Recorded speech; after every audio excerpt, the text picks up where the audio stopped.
All right, so hello everyone. Welcome to the midterm 2 thing, whatever. The midterm review. I am at the end of my rope. I'm dying. This court is killing me. I find it fun to always give a little bit of personality into things. All right, so there's a few things we're gonna do. So first off, free response. I feel like free response stuff is where most of the points are. And then we'll cover a little bit of the kinetics multiple choice, and then we'll do main group stuff. That one's going to be a little weird. As you can tell, the questions are kind of weird, so we'll see how that kind of goes. We're probably going to just, I have some, I've found some patterns, and then we'll look on the screen to kind of go over the slides where I think you guys should focus a little more studying on. But yeah, any questions before we get started? Cool. All right, so this is the first midterm review I've had to do on the board, but it's cool. So since my back's going to be turned, if you guys have any questions, interrupt, because I might not be able to turn around every now and then. But, okay, so the first question we're going to go over is question 20 from the practice exam. All right. So I can almost guarantee you're going to get a question like this, a table question, and then you have to find the reaction orders based on experimental kinetics. So they give us an equation, 2NO plus O2 gives us 2NO2, right? So that's the equation we have, and then they give us a table which,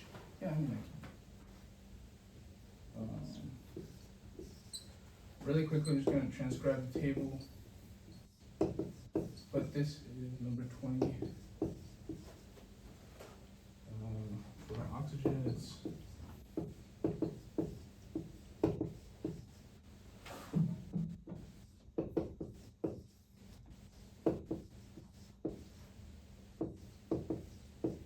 all right, cool. So this is our table labeled with all the various rates and then the concentrations of our reactants.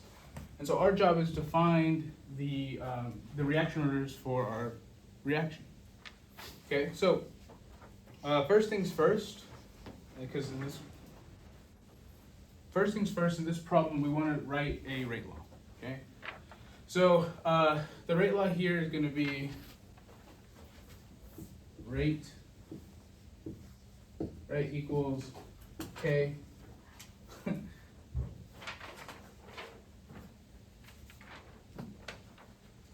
K times NO times O2, right? Where we can label the reaction orders as X and Y. And we don't know. This is also an important point to kind of mention that in just normal kinetics, without looking at biomolecularity or reaction mechanisms, the coefficients here do not match the reaction order. So it would not be a good idea to just write down the coefficient. Right, but when we talk about mechanisms and molecularity, that's when you can assume that if you have two NOs, that's going to be the reaction order is going to be 2. That's the second reaction order. Okay, so that's what we're trying to find here. All right. So let's pick one. It doesn't matter which one you want to pick. I'm going to choose NO, nitrogen monoxide. Okay. So what you want to do mathematically, just because we're going to do another example that I found online that is it's not trickier, it's just you're going to see results that may confuse you a little more. But in this case, it's a lot easier. So you always want to start with just a mathematical equation here. So the rate of the 2 divided by the rate of 1, and 2 and 1 here represent the reaction order, the rates of the individual reactions, and then we're going to choose some concentrations of nitrogen monoxide of certain trials. Okay. So here, what we want to do is remember, when we're looking at these kind of problems, we want to determine the reaction orders, and so the reaction orders, or to do so, you want to choose your reactant, which we already did. It's nitrogen oxide or nitrogen monoxide. And then we want to choose 2 experiments where the nitrogen oxide changes and where all the other reactants stay the same. So in this case, we want this to change. Experiment 1 and experiment 2, they change. and then our O2 stays constant. All right? So we want to choose to look at the reaction order for nitrogen monoxide. We'll look at trial 1 and 2, which is kind of what I spoiled here, reaction 1 and 2. And so we want to compare then the ratio between the rates and then the individual concentrations of the trials.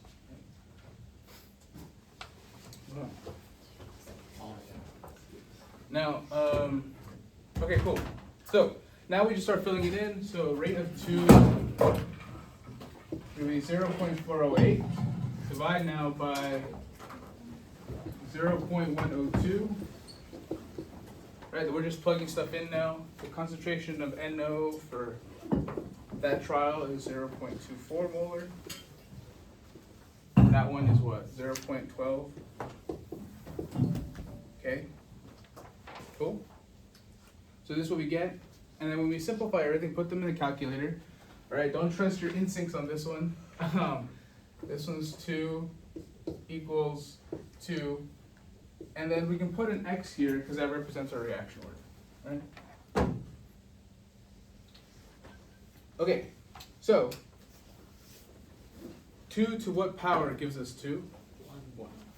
Okay, so X equals 1. And so the reaction order for NO is 1. Okay? Not too complicated. Rather anticlimactic. Oh. Sorry everyone. I was reading the wrong one. This is not 2. That's 4. But still it's not significantly more difficult. Right? 2 to what power gives us 4? It's 2. Right? So instead we just replace this with a 2. Okay, replace that with a 2. And then, so that's it for NO. Okay? Now we do the exact same thing for oxygen. Again, we're choosing oxygen, so we're looking for two reactions where the oxygen concentration changes, but all of the reactants stay the same. So for now, we're going to use experiment 2 and experiment 3. Okay? So we can change our equations to reflect that we're using now 2 and 3. So there's 3, there's 2, and then we change this as well, 3, 2, and we actually want to change also the reactant we're dealing with, oxygen. Okay. Okay, so we do the exact same math.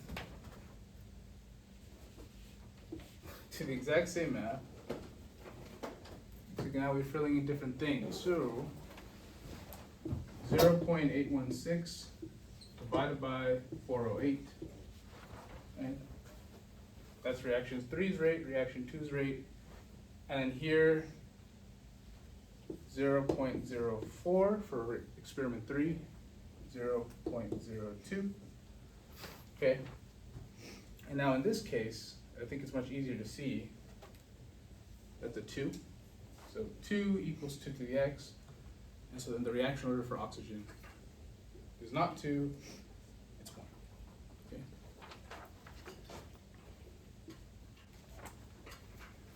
Cool? Yeah? Yeah. Does it matter which order you put them in? Good question. No, it doesn't. You'll get the same math. It's just if you do rate of 2 over rate of 3, you'll get 1/2. And I have to start dealing with half integers. It's just mathematically more difficult. But if you do the top one first, you're going to assume that usually the concentration goes higher.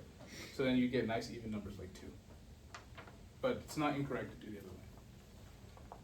All right. And so now, moving on to part C of this question, it wants us to calculate the overall reaction order.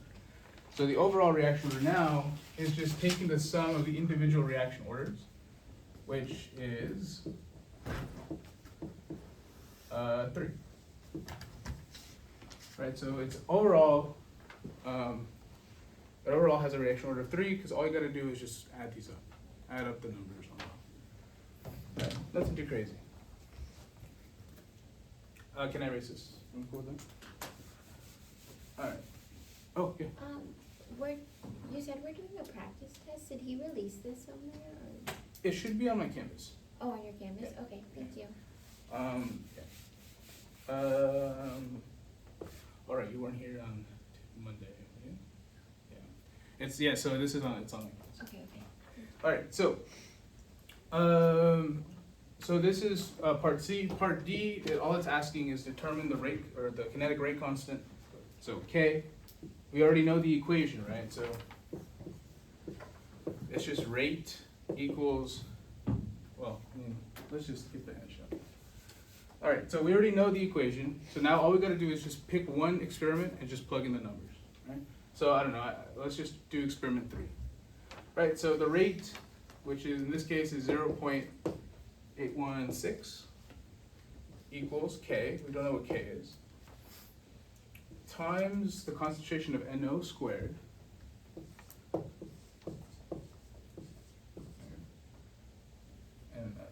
And I run out of room, but this is still technically multiplied by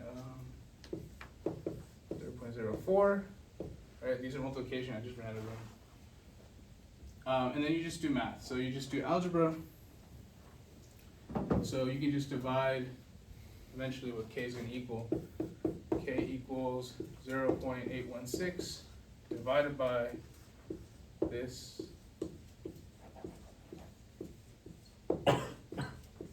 Okay, so 0.816 divided by all this stuff gives us K.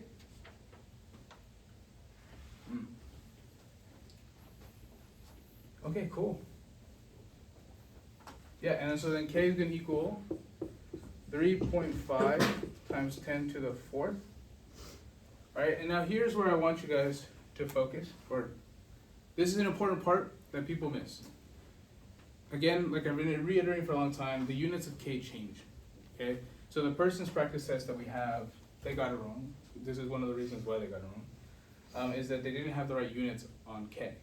So first off, the units of K will always have some time element, right? Seconds inverse, minutes inverse, hours inverse, just some sort of time element. But now it also might have a molarity to it. Okay. Now this molarity, that's the hardest part, determining what the exponent is of the molarity. Very simply put, I mean, we can go and try to prove it mathematically, but I would just do 1 minus the total reaction order. That's why it's important, right? So in this case, our overall reaction order is 3. So what should this have? Minus 2. Okay. So it'll always be minus, and then 2, and then whatever number you got from that. Does that make sense? It's like a little trick. It's not mathematical. It's just a trick that you can play. Cool. That makes sense. Okay. Yeah. Okay. Cool. So that's D, and then E is just all E is asking you is to combine all the elements that you've proven throughout the whole thing, and at the end E is asking what is the overall reaction order or what is the reaction rate. It's just rate equals your K, which you have to write out. That's another reason why he didn't get the points. You have to write out your K. What is it? NO concentration squared times 0.04.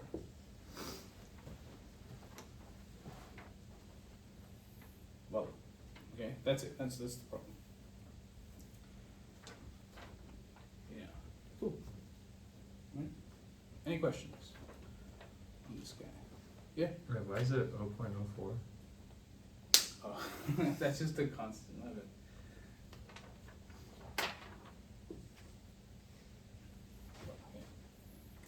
Yeah, fair. Yeah. So then it's just that's just a variable. Okay. Cool. Any other questions? All right. So we're going to do a quick little detour here to a very similar question, except there's something I want to point out. All right, but can I erase this? Anyone? These are more like the simple version. Yeah. Okay.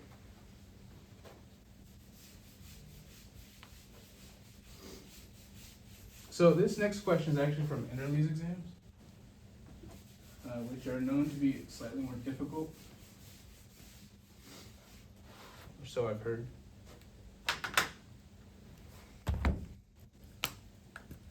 So same exact question, but So now we're dealing with this equation. Carbon monoxide plus chlorine gives us this thing, which I don't know the name of. But COCl2, okay? So again, we have 3 experiments. We have 1, 2, 3. The initial concentration here is this. Okay.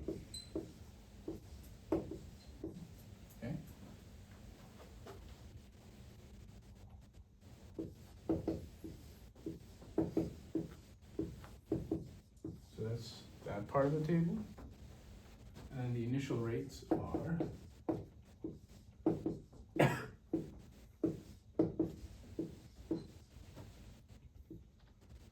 okay, so that's the problem. Right? So we're going to do the exact same thing basically, except you'll notice it's not going to be as clean cut. All right, so that's the table we're working with. All right. So part 1 of the last one was asking, let's find the reaction order. So that's step 1, find the reaction orders of everything you have. So let's choose CO. So again, we know the formula. Oh, well, let's choose which experiments. So choosing CO as a thing we want to look at, as a molecule we want to look at. Again, we want to look for a change in CO, which is 1 and 2. And then we have to make sure that the reactants are constant, which they are, which is great. So we'll again use reaction 2 and reaction 1. Okay.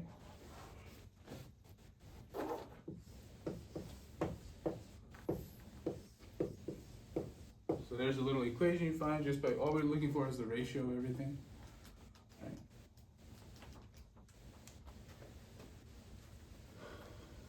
Okay.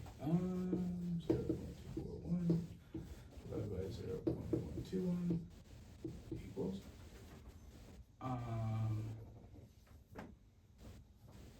0.24 divided by 0.12. Okay.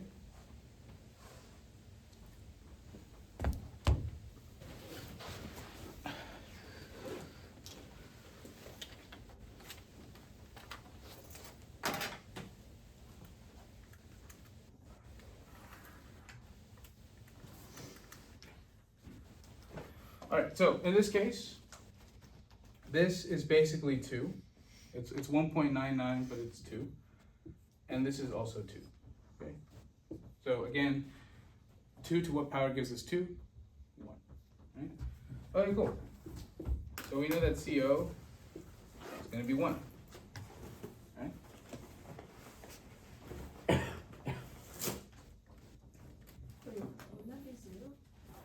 Which one? Oh, here? Yeah. No. So if you do 0, anything to the 0 power is just 1. Oh. Yeah. Yeah. So this has to be a 1. All right.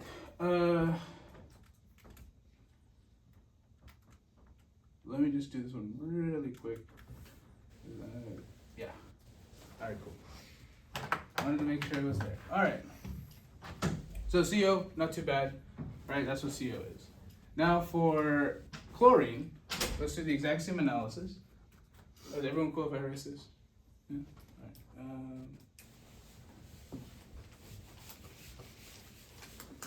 right. All right. So in this case, we want to focus on chlorine. So we do the exact same thing. I want 2 reactions where my chlorine changes, but my other reactant stays the same. So I'm going to choose 3 and 2. Reaction 3, reaction 2. My concentration of chlorine at 3, and then at 2. Okay. All right. So then when we plug stuff in, that's my rate for reaction 3. That's my rate for reaction 2. 0.40 divided by 0.20. Okay. I'm losing my eyes. All right, cool. All right, so this is going to be 2. This is going to be a number that I calculate. 2.3. That's right. Sure, 2.82. All right, so obviously not as easy, but it's you know if you get this on an exam, you have to solve it. So now, someone asked this on the exam, or someone asked this on office hours, and I'm trying to remember how I did the math here. I think what you can do, mind you guys, I'm not a mathematician. I'll go. I would do Ln. Oh, I mean, I would do natural log. Right? I think so, yeah. So I would do like that. So I would take the natural log of both sides, and because of the laws of, or the properties of log, you put my x in front. Alright. And so then I do log ln of 2.82 divided by my ln of 2, give me x, which will then be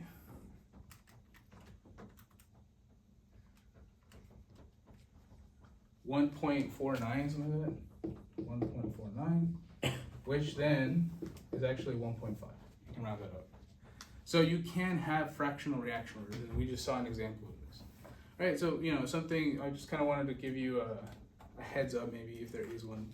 Not that I'm saying there is one. I'm not. This is not a hint on an exam. I'm just saying in case it's harder, in case you encounter a problem that looks like you did something wrong, it's possible you actually did it right. But that's definitely possible to be on. Okay. Any questions? Wait, so the x is supposed to be on the, like, not on the 2.82? What is it? I always just put the x on here. But if you were to put it on the other side, it would be wrong. Yeah. So let's see what we calculate that.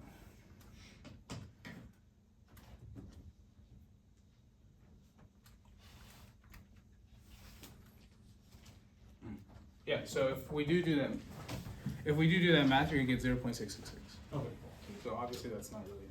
Yeah. Okay. Yeah. Okay. So yes. So I would always just put the x here.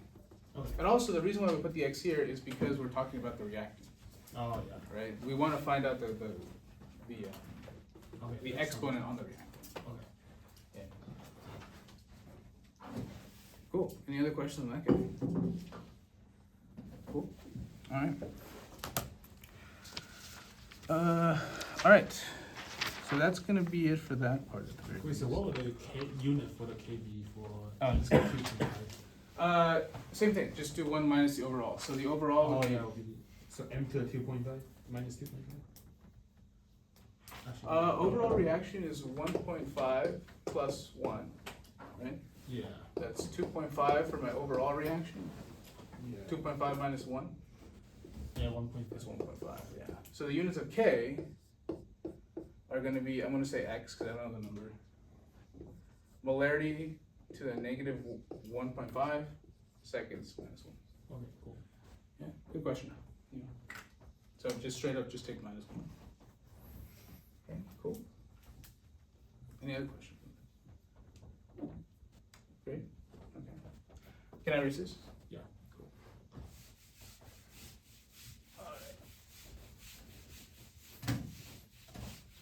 All right, so that's, I can pretty much guarantee you a table question is going to be on the exam. Whether or not it's going to be like intermediate level difficulty, I don't know.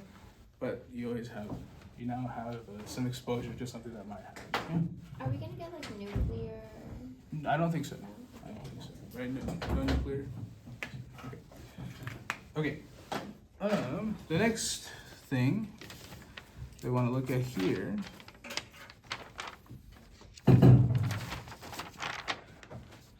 is 21. Where are my notes on 21? That's it. All right. So 21 also, that's a really standard mechanism kind of question, kinetics question. So now in 21, we're looking at, we have a two-step mechanism. And then now in this two-step mechanism, we want to figure out an overall reaction and an overall rate expression for said reaction, right? So we're actually going to do this twice. The first one, we're going to just assume, it's called pre-steady state kinetics, which is, well, I'll show you the big difference. But we're going to do both, and we're going to compare the final answer at the end. And then we'll see, the differences. I forgot to tell you, the second one is we're going to do steady state kinetics. So Enderley also asked this. It's not impossible for you to not be asked this. It's a little more difficult, but also exposure is important. All right, so we have in this two-step mechanism, we have NO plus O2 gives us NO3. This is a fast equilibrium step. Okay. And then we have NO3 plus NO gives us 2 NO2. This is the slow step. Alright, so when you're considering reaction mechanisms, the first thing you need to understand is that your overall rate expression for this whole reaction will be dependent on your slow step, called the rate determining step. Right? So this is the rate determining step, RDS. Yes, RDS. Okay? So the first step when you actually just start tackling this problem, step 1, you want to write that overall reaction. Okay?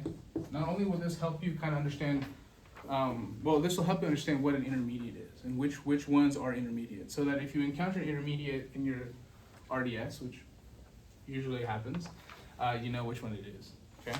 So, write overall reaction. All you got to do is just add them up. Right? So, you add them up. However, you also want to cancel out things that are the same on both sides. Right? So when we add these up, you notice that there's only two things here that can cancel. It's these two NOs. So I'm going to draw a line through them. Or sorry, NO3s, my bad. NO3s, right? Because there's one on this side, one on that side. And then you get two NOs, right? Because there's NO here and NO here, plus oxygen gives us two NO2s. All right, so that's my overall reaction. Okay. So now from here, we'll save that for later. We'll pocket that. Really quickly, Justin, is that visible? Yeah. Cool. Okay, great. All right. Okay, so this is overall reaction. We'll pocket that. Step 2. Using our knowledge of RDS, we want to write a rate expression using the slow step, right? So a rate expression will always be, or a rate law, I guess, is rate, the rate, equals, in this case, I'll label that K2. This didn't label it very good. So this is K2, that's K1, that's K minus 1. Typically, that's how it's usually written out, but I guess not here. Okay. So rate equals our kinetic rate constant of our second step because it's the rate determining, and then we just write down our reactants of that step, which are NO3 and NO. Right? It's just two molecules. Cool. So now we have to check: is there any intermediates in here? And based on our overall reaction, if it's not in our overall reaction, it's an intermediate. So which one of these is not in there? NO3. Right? So we can't have that because intermediates can't really be, you can't measure the concentration of intermediates. You can't measure them faithfully and you can't really control them. So it's not really good for experimenters. So now we want to sub it out. Right? Substitute it out for something we do know. Want to sub it out. All right. So we look to see now. Obviously there's just two equations here, but sometimes there's three. So now we look at wherever we look at the other equation, and we have to verify: is our intermediate there? Indeed, it's here, right? So it's there. Okay. And so we can use the first equation to then give ourselves. We can use the first equation to help us substitute this out. Right? So, all right. So, step 3. get rid of intermediate. Okay, so the way we're going to do that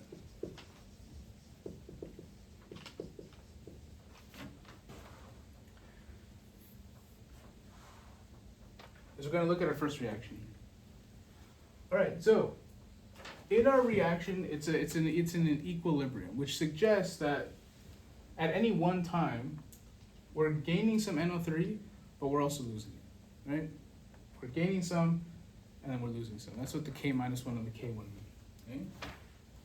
So what we can do here is that we can set it equal, or we can set, because means equilibrium, right? Now in equilibrium, the rate of the forward reaction must equal the rate of the backwards reaction. That is the definition of equilibrium, right? So, the rate equals plus, well, it doesn't even matter if it's plus, not in this context. We got K1, right? K1 is, the reactants for K1 is NO and O2. So K1 times NO times O2. Right, that's our forward reaction. But now we also have to write an equal sign and equate that to our reverse reaction. Okay? Now in our reverse reaction, our reactants change. NO3 is our reactant, right? NO3. Okay? So now we have this expression. This is the expression for our forward. This is our expression for our backward reaction. Does that make sense? Cool. And now all we got to do is solve for NO3. Because that's what we're trying to sub out in the first place. Right? We want to make a mathematical algebraic expression for NO3 so that we can plug it back in here. Right? And it's actually really easy. It's just a division by K negative 1 on both sides. Okay. And so then we see that, what will we go up here?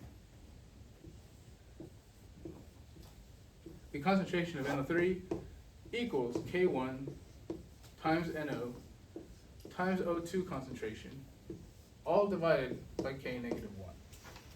Right? Just a simple old algebraic substitution. Okay? Makes sense? And now we can actually sub this in. Where is it? It's right here. I got tired of blue. Okay. So we plug that in.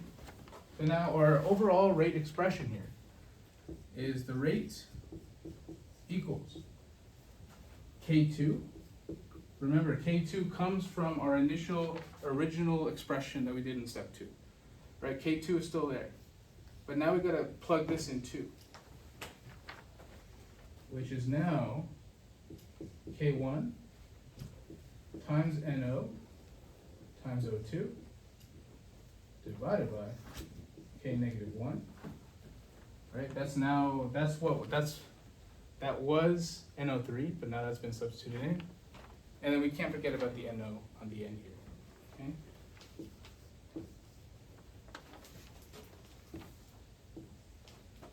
So now that's the full rate expression of your chemical reaction. And now you want to simplify. Okay. Right, so we have two NOs, so we can just put a squared exponent and then some oxygen here. So, right. The minus 1. Oh. Let's see. Okay. So, another thing I guess for Farhad's exams is sometimes the professor wants you to combine all the K's into one single K. You can do that so long as you explicitly tell your grader what K's are in your big K, right? I like keeping them all separate, but it's up to you. Okay. Yeah. How'd you cancel out the K negative 1 and K1 for the NO3? Like you isolated the NO3. Yes. Yes. Yeah. Right here. Yeah, if there are two different Ks. So you're saying how did I eliminate? Like how did Yeah. I don't and think like you can't eliminate it for the other side. I don't think I did though. Cause isn't it 1 over -1 and -1 over 1? Oh, I see what you mean. Yeah, so this guy gets canceled out, yeah. But that's just because I was showing you that, that's just like, I can divide both sides by k -1. And I just moved it over here. Oh, okay. Yeah, that's just, Okay, I see it now. yeah. Yeah, I think, yeah. This is oversimplification, Yeah. yeah. Cool? Yeah, Oh, yeah. so for this one, we can put the coefficient in like the NO squared, like a coefficient, we put it as a square. Here? Yeah, so like how come we don't like use the coefficient for the earlier one with the QCL? Oh, yeah, because we're talking about two different things. So the first one, we're not talking about reaction mechanisms. Yeah, Right, so what you learned in reaction mechanisms is the idea of molecularity. yeah. Right, that an elementary step involves either one molecule becoming another, or two molecules combining to form another, or so on and so forth, right? Yeah. So when you're talking about reaction mechanisms, coefficients are real, right? They mean something, and that's, like in this case, well, that's a little oversimplified. Ignoring the O, right?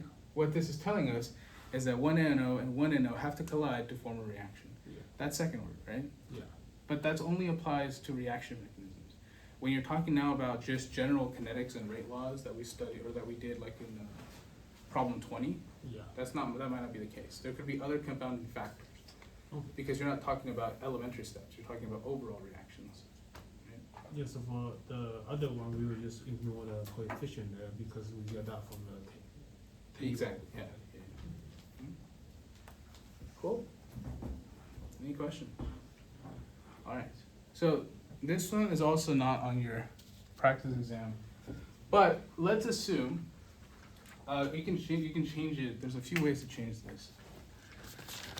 So the other, little more complicated way of doing this is something called steady state approximations. Right? Now technically, this can also be approximated through steady state, which is why we can do it. But let's assume a few things. Can I erase? So generally, the steady state approximation is gonna effectively, fundamentally, you're doing the same thing, except now you have to worry about multiple different steps. All right, so a few things. So typically, when professors want you to study something in the steady state, either they straight up tell you, or you have to recognize it from the wording here. All right, so some key words to look out for this kind of question. Straight up, they tell you, assume steady state.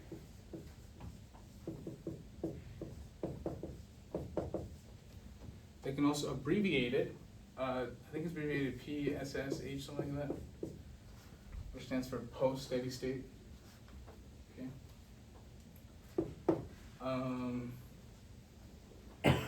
They could also say that NO3, which we determined from our last example, assume NO3 is highly reactive.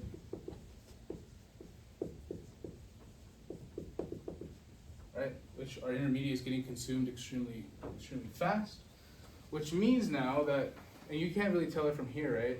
In this case, they're just straight up telling you fast equilibrium.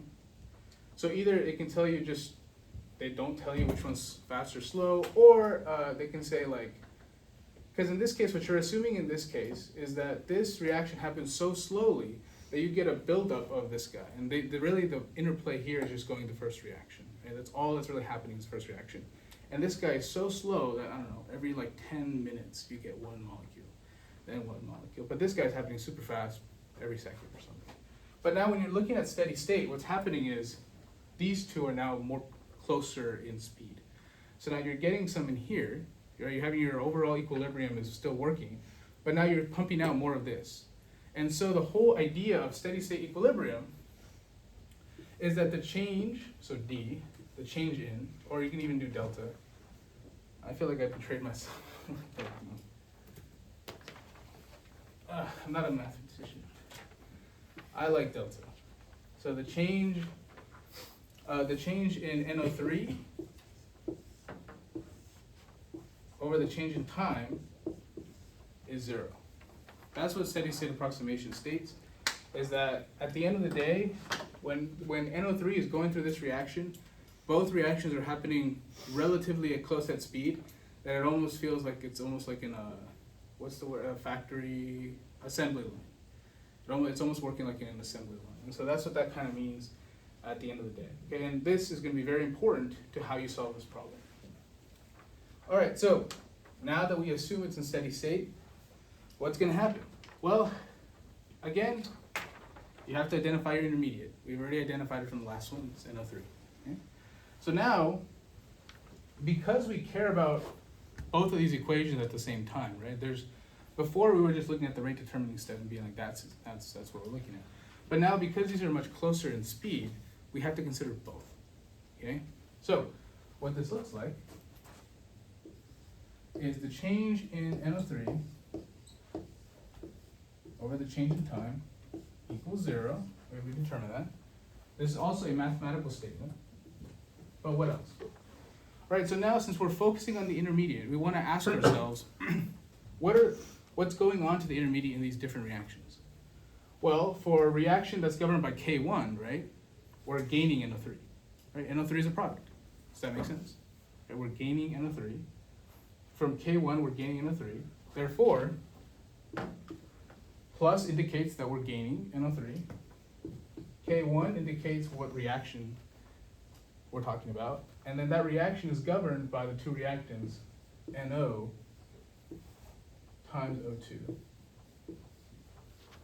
All right? So far, so good.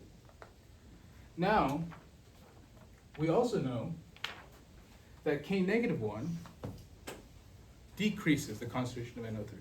Right? We're losing it because now NO3 is a reactant. And so we're losing it. So, negative, because we're losing it. K-1, because that's the reaction we're considering. And then NO3.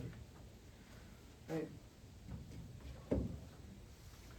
Now we do one more, because now we have to consider the bottom one. K2 also actually decreases NO3. Why? Because NO3 is a reactant. So we're just making more of this. But at the end of the day, we only care about what's happening here. And what's happening to NO3? We're losing concentration. So, minus, again, K2 times NO3 plus NO. Let me erase that. Okay? Plus, or like the brackets. Oh, my bad. Yeah.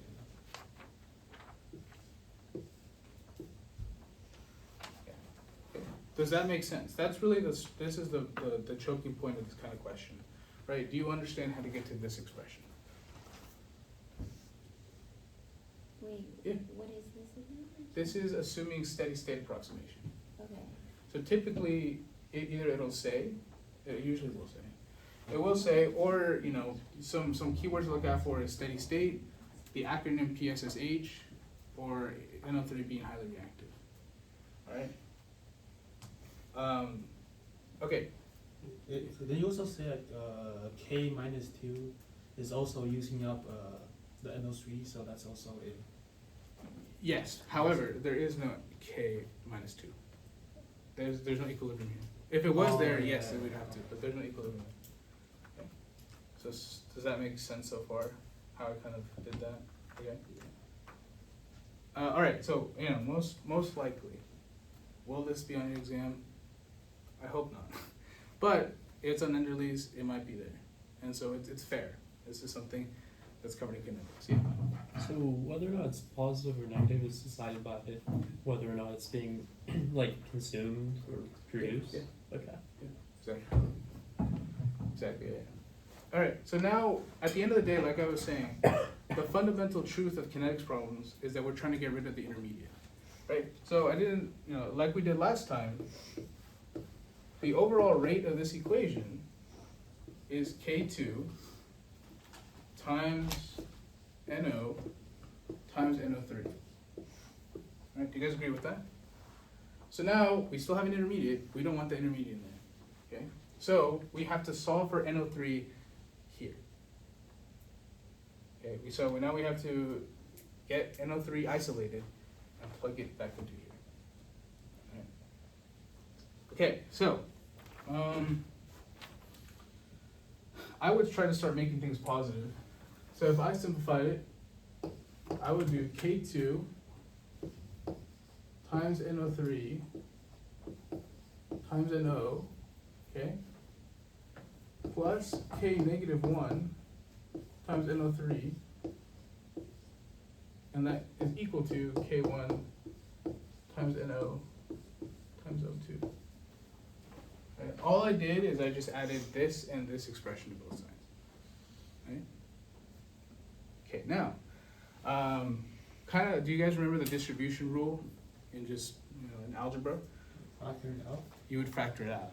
Exactly. You would do the reverse of that. So now NO3 can be factored out because NO3 is contained in both of these expressions.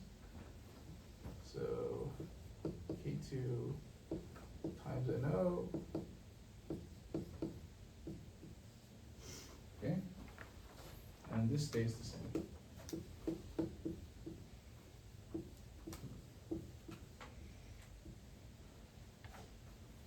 Alright, so far so good. Any questions so far? It's very math heavy here. And then we can just see all we gotta do is divide both sides by this expression here. Right? And we get, that's not a K.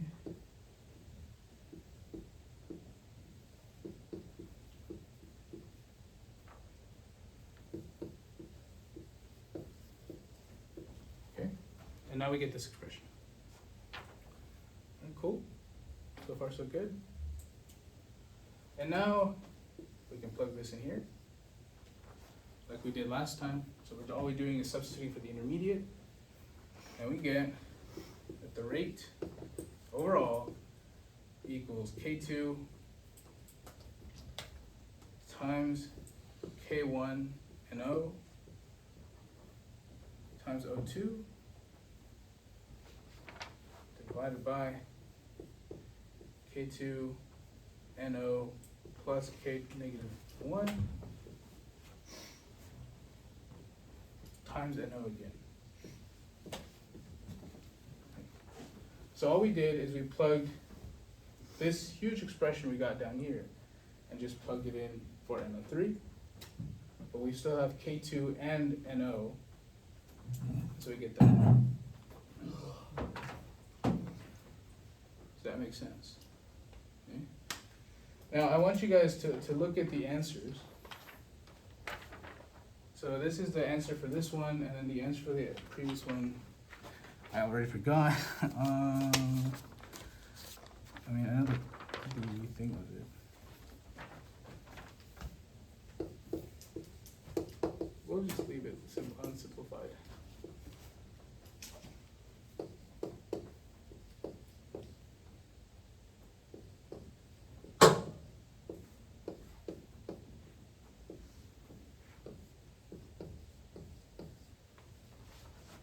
Anyway, so if you notice, this is the answer for our steady state approximation. This is our answer for just the regular pre-steady state. The only difference you see is that this factor is gone. And what is that factor? Basically, what we're saying now, since this is here, what that means is we care about it. It actually has some sort of substantial relationship in our reaction, and indeed, that's what steady state is. That's what it means to be steady state. Does that make sense? Right? But yeah, typically the words you want to look out for are here. Here are the keywords for that kind of problem. Okay? But at the end of the day, they're fundamentally the same exact issue. Right? Does that make sense? Cool. Cool. Any questions on reaction mechanisms?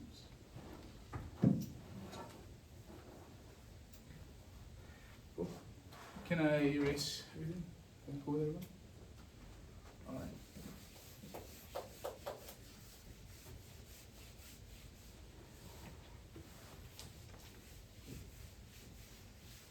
All right, the next problem is the last problem for the exam. This now focuses on what? Oh. All right. So question number 22. This equation is really important in the world of kinetics because it allows us now to look at different kinetic rate it allows us to look at the kinetic rate constant of the same reaction at different temperatures. And this is important thermodynamically, which we're actually going to be doing, or when you do the post-lab for kinetics, that's why we do this in the first place. So for 22a, it's asking, write the generic equation used to determine how rate constants are at two different temperatures. Yeah. So it's this guy. So ln of k over 1 equals negative activation energy.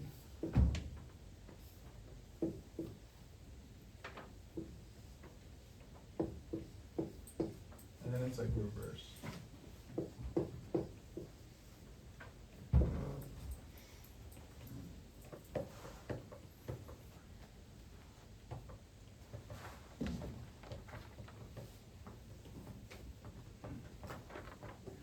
Alright, cool. So this is the equation.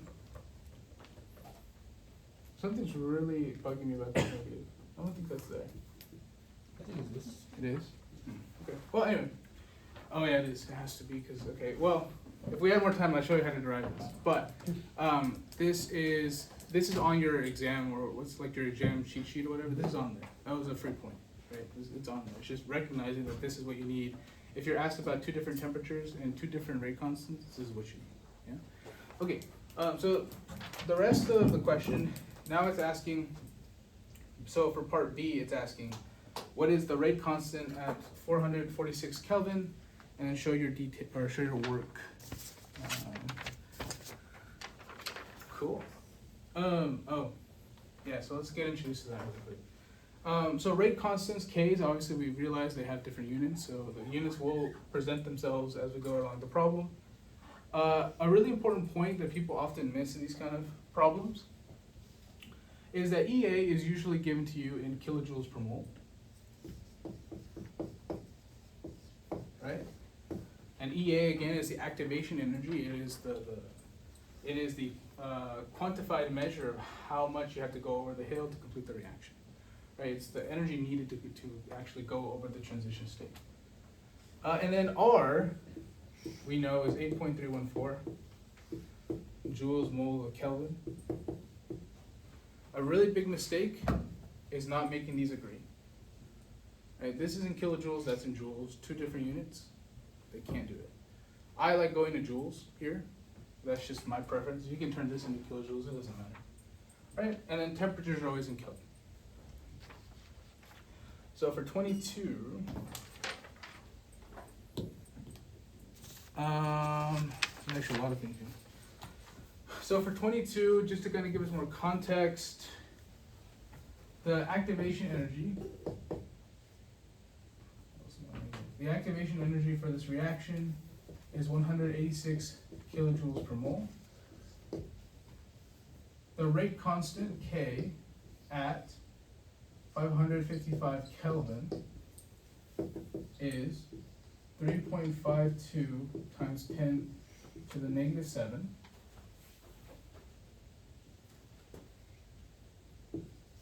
molar inverse seconds inverse. That's actually given to you in the problem. Before Hot likes actually separating moles and liters, but that's what that means. Okay.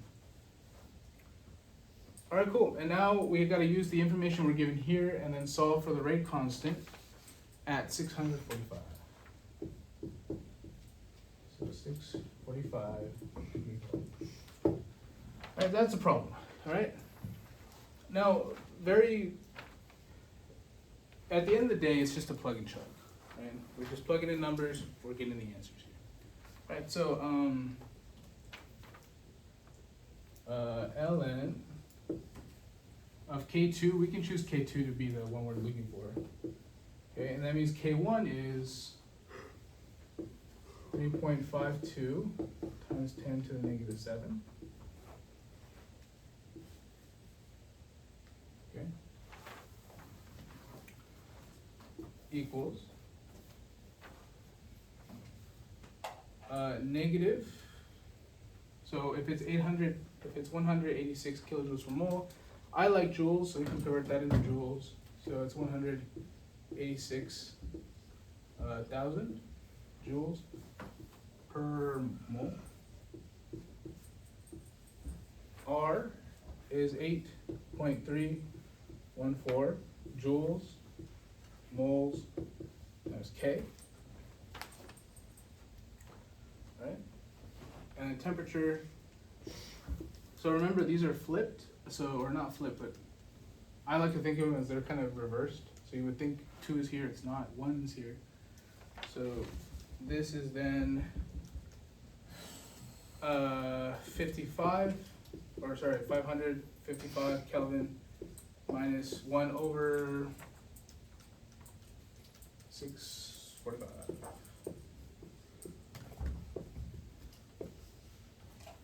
Okay. So that's all just plugging and chugging in. Nothing too crazy there.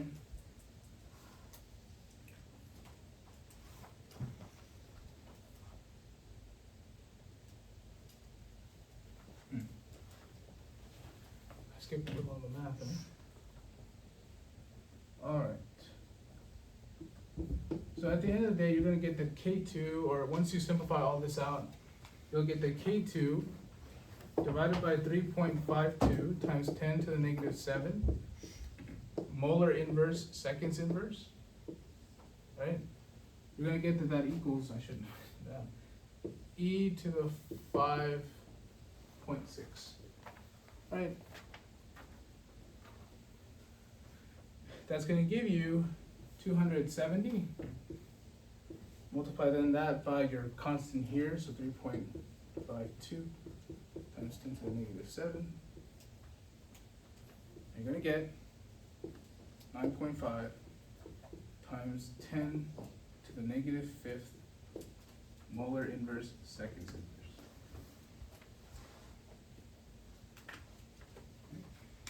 Does that make sense?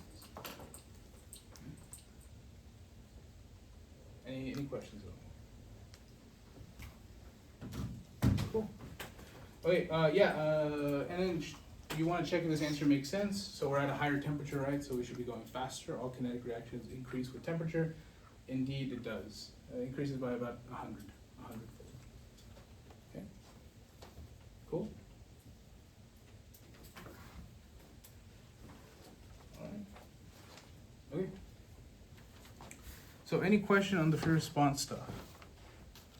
I think we'll have a much faster time covering the multiple choice, as the multiple choice is not too bad.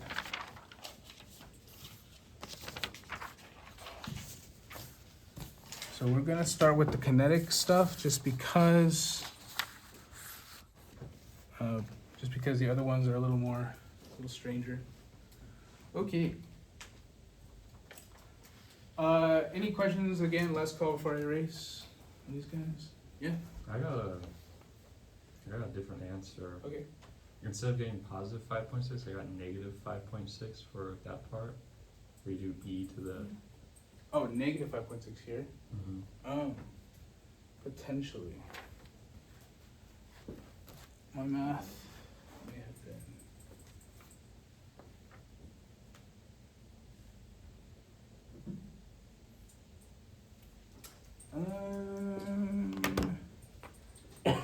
I guess I can. I'll take some time to do that. That's negative on the right side.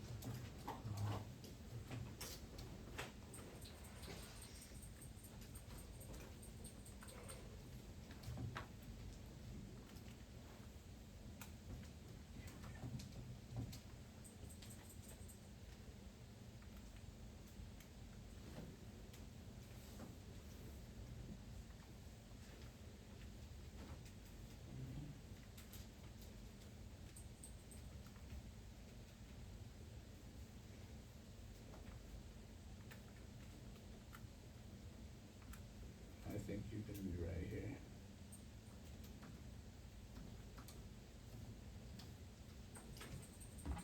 I see. Yeah. Yeah, I agree. It's negative. Interesting. Okay, yeah. So they must be negative. Yeah, alright, so again, yeah, so fair enough, that has to be negative. What I will say, yeah, so just because we got the negative, all that really changes is there must have been some sort of arithmetic error. But the overall plug and chug of this problem, the mathematics of it, the globalness of it stays the same. Yeah. Like based on this answer, could they ask for the activation energy from this? Yeah? I mean, you already know it, but they could Like- make you solve for activation energy. Yeah, they could do that. They could do that 100%. Okay, so since temperature increased, that means the reaction rate got faster, so we should get a higher number or a lower number? Higher number. A higher number. Or, But in this case, I got, with the e to the negative 5.6, I got 1.3 to the e to the 9. I do the 10 to the 9th, which I think is lower than the original K1. indeed. So then something isn't right here.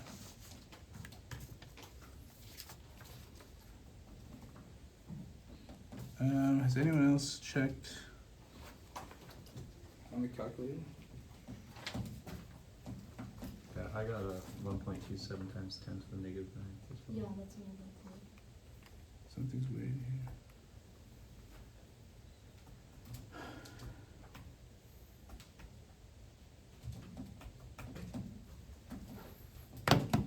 Yeah, it should go faster. Because at higher temperatures, everything goes faster. That's just by nature of what you learned in 2B. Let's make sure the Arrhenius equation is right. In there's no negative sign That's what I was on thinking. the activation energy, in the, Was there? the sheet. Yeah. Yes, Yeah. Yeah. Something weird about that. Yeah. Okay. All right. In that case, let's do that. In the formula, they Also gave us the T2 and T1 are flipped. Oh, yeah. It would- So for. it's 1 over. a negative because they're flipped. Oh, so It's then, Oh, yeah. Oh, Yeah. so I see. Okay. Yeah. so There with wouldn't be a T1 minus negative. T2, it will be positive activation energy. With T2 minus T1, will be negative EA. Okay. Cool. Okay, so that makes sense. So it was actually negative 5.6, right? Yeah. Alright, cool. Got 1.27 to the 10, negative 9. Yeah, that's with positive 5.6, but. No, I got it with the negative 5.6. Oh, so I'm gonna look at like the inverse of it. Yeah. Yeah. So you Oh, yeah, yeah, yeah. T2 and T1. Okay. So it should be positive 5.6.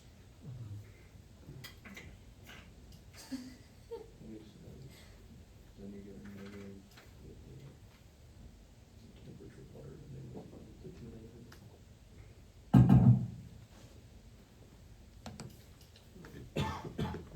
In that case, it would be division. Yeah, I agree. So it should be Is this, so I have one. 10,249.87.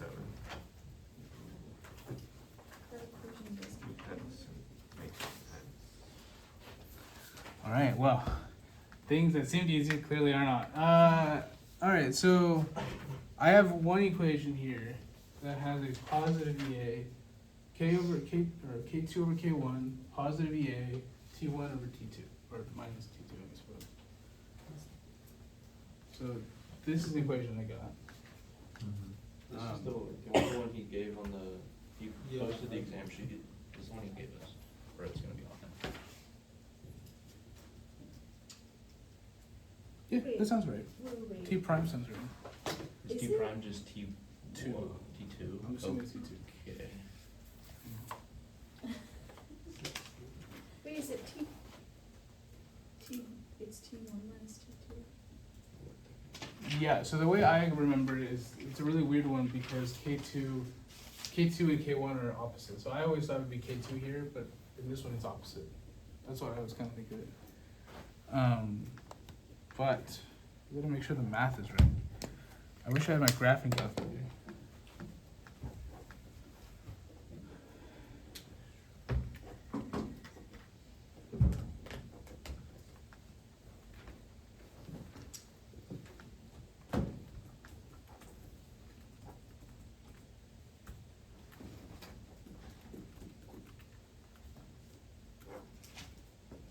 Yeah, I got positive 5.6.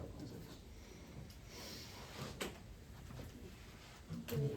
And then on one of the multiple choices, this is kind of like, I'm not gonna stop Okay. topic, but Yeah. one of the multiple choices he gave us, it like said like slope of L and K is versus 1/t Huh? is negative E8 over R. Yeah. So that's what, Yeah, that's right. Yeah. That's a different thing. So we'd have to do an ln conversion for that. it's not a big deal, you don't have to. The math. Fuck the math.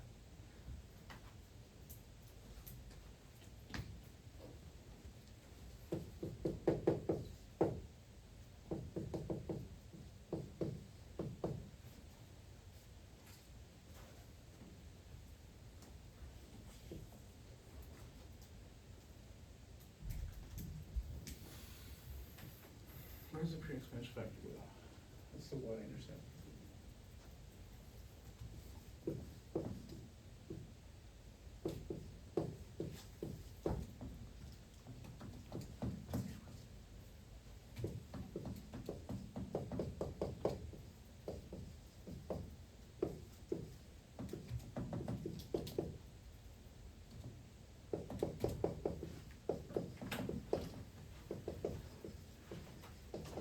Someone check my math here.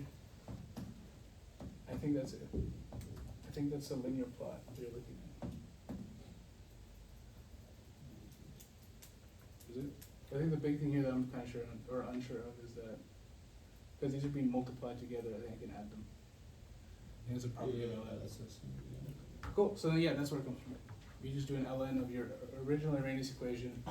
Your ln k here is the y. EA over r. Let's rewrite that to make it a little clearer. Negative EA over R times 1 over T. Right, so that 1 over T is your X, which is what you're trying to plot, and then your slope, Y equals MX plus B. The M is negative EA over R.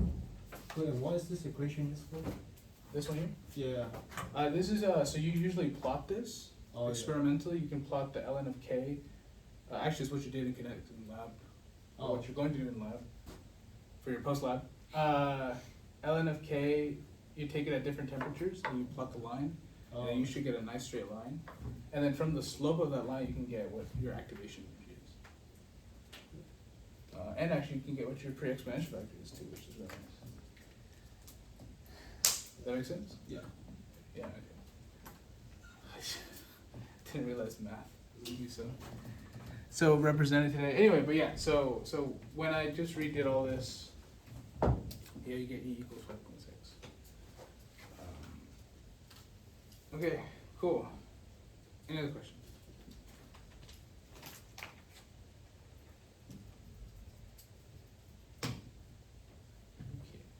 Question. Yeah. For the not the one we just looked up, but the other equation, the one like to the left of it, Hmm? does it have to be in Kelvin or can it be in anything since? Yeah, that's a good question. I'd say do it in Kelvin. The only reason why, because there's already units in Kelvin. Okay. But I see where you're coming from, because there's some that you can do that. I think it's only a direct division, or a direct difference, I see. right? Because the difference between 1 Kelvin, or the difference between 2 kelvins is the same as the distance between 2 Celsius. Mhm. They're the same, there's the same distance between them. But I think for that, you just, because it's K. Gotcha. Yeah. Alright, cool. Any other questions?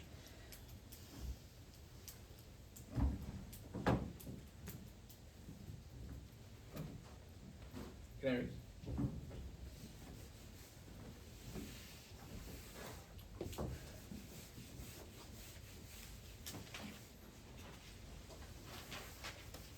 See, that's a lesson of always trusting your intuition.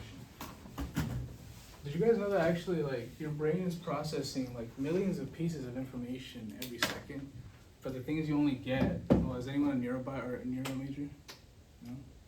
Yeah, it's insane. So actually, when people say like, "Oh, I have a gut feeling of this," it's probably because your brain actually knows something you don't, and it's literally telling you to choose your gut feeling. Wait, so like if you see a lot, like millions of There's millions of bits of information that go through your brain every second. So I think it's estimated that you only know consciously about 10% of what your brain is processing every second. Which is, Like cumulatively, like everything you ever know. well, well, just at the certain circumstances. It's usually, so if you take psychology or neurobio, they always teach you about how like your gut, like they do a whole thing about like your gut feeling, and it's because your brain probably knows what to do. So trust your gut. Trust your gut. It's a lesson here. Oh yeah. Is that like when you forget something? You don't know what you forgot. Yeah, like, it's on all the process. campus. That's probably because your brain knows you forgot something. You just can't think of it. Yeah, it's all. Yeah. So Imagine the biochemistry of that. It'd be interesting. All right. Okay, so now, not to belabor the point too much here, just because I think, honestly, I think the kinetic stuff on the free response or on the multiple choice isn't too bad. I think it's stuff that's really all it takes is familiarity. Do you know what certain things are, and can you apply them in certain simple circumstances?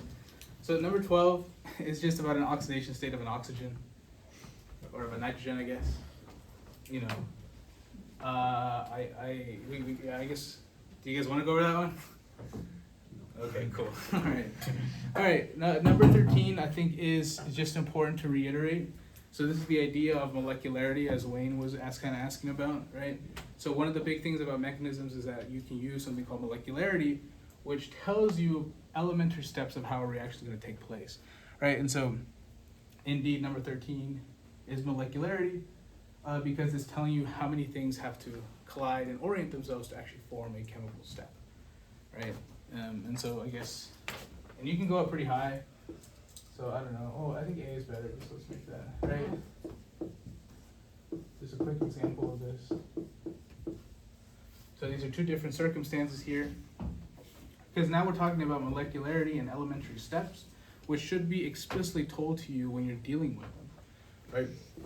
You should be able, from these two, you should be able to tell what the reaction order is for both of these, right? And so the reaction order for A, in this case, is first order. And then for this one, it's actually second order, because there's two A's that need to collide to form an elementary step here, right? Yeah. What would the zero order look like? Yeah, I've got this question before. nothing. Yeah, another way you can think of it is,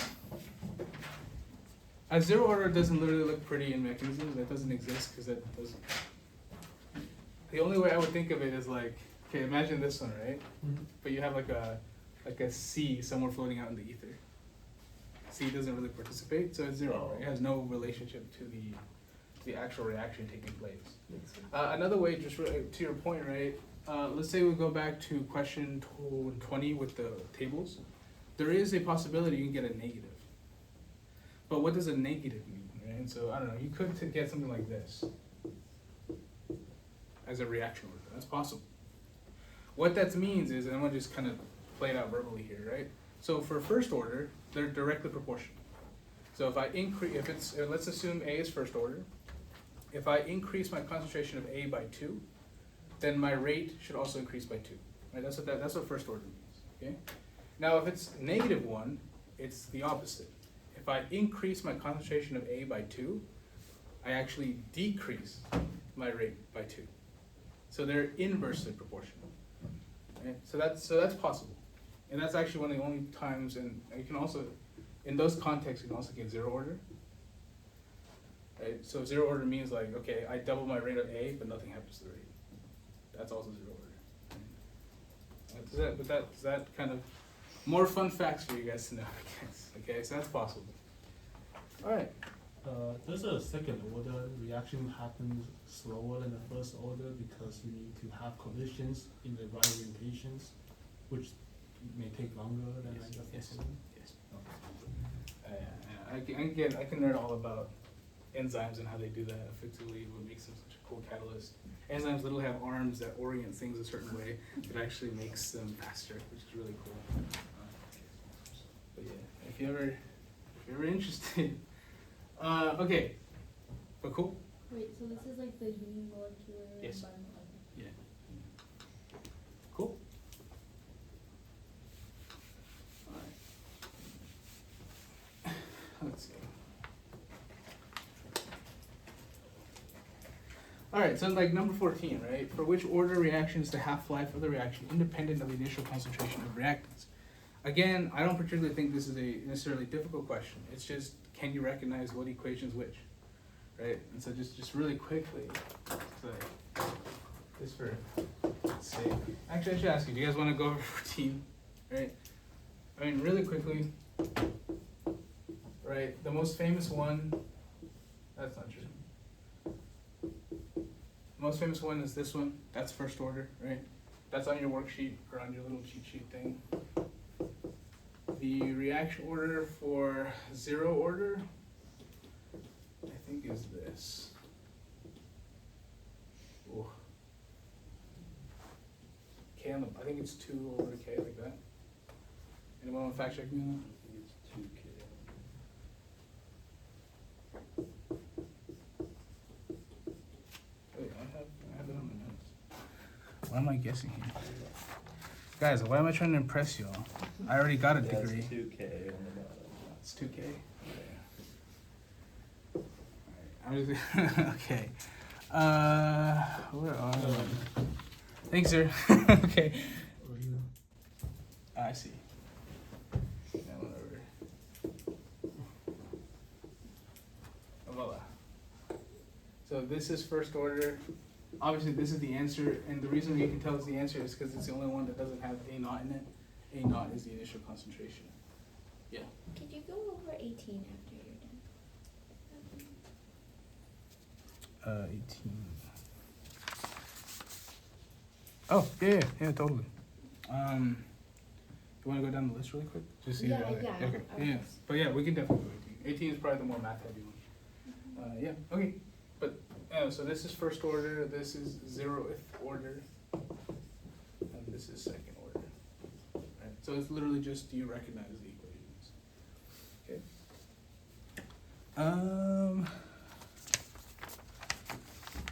It's right here. Awesome. Too little, too late. Okay. 15. 15 is actually something that isn't necessarily on your. Can I? 15 is not something that's necessarily on your cheat sheet thing, so it is kind of important to reiterate. All right. So for 15.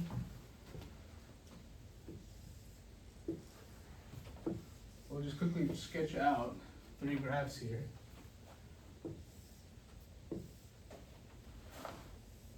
Okay. So the first graph we want to look at is the 0th order. Okay. The equation of a 0th order is A naught equals negative KT, not K naught, K of time. So that's the 0th order reaction, okay? This is the integrated rate law. And so we can see y equals mx plus b here. Right, so the slope is negative k. Indeed, that's true. But we also, the way that you're going to be expected to know how to label these different graphs is that, okay, well, what if I have the units of,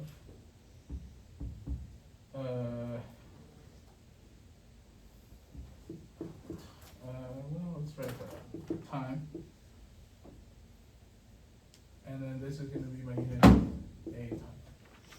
Right, so you should be able to tell from just either the axes labels or the graph that if I have a straight line and I have time as my x and A of t as my y, that's a 0 order reaction. Now, the for first order, it's actually not that different. You're just adding ln's to your different things.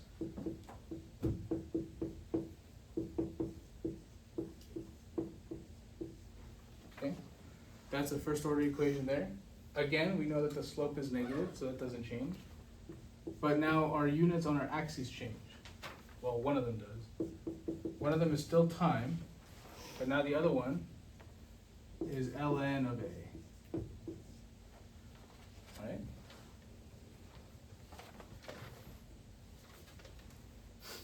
And then finally, for a second order, the equation is 1 over a of t equals, now it's positive k times time t plus ln, not plus ln, plus 1 over a naught. Alright, that's our second order integrated rate law. As we can see, our x-axis doesn't change, it's still time. And then our y-axis is now 1 over a to the time. Okay. And slope now here is positive k. Right? So those are the big differences between when you actually graph or plot these different integrated rate laws. These are the biggest differences you should look out for, and they're the ones that you're going to be expected to know. Cool. Yeah. Wait, what was the question asking in the first place? Which was the 0 for? For 15, it says if the reaction 2HI gives us hydrogen plus iodine is second order, which of the following will yield a linear plot? And so if it's 0 order, you're looking for this guy. And so the answer would have been D, 1 over H divided by time. So stuff like that. Okay. And number 16, any questions on this guy? This will also cover, I think, another question. Number 17, I think, is very similar. It's just you're actually given plots and you have to determine which one's which, depending on which one's straight. So it's not too bad. 17 can also be answered with this. So the answer for 15 is D? Yeah. Don't pay attention to the circle. And then he circled like C or something. Don't pay attention to that one. But yeah, okay. Remember this. I have friends in high places that got missed. Okay. All right, but yeah, that covered. Or can we move on?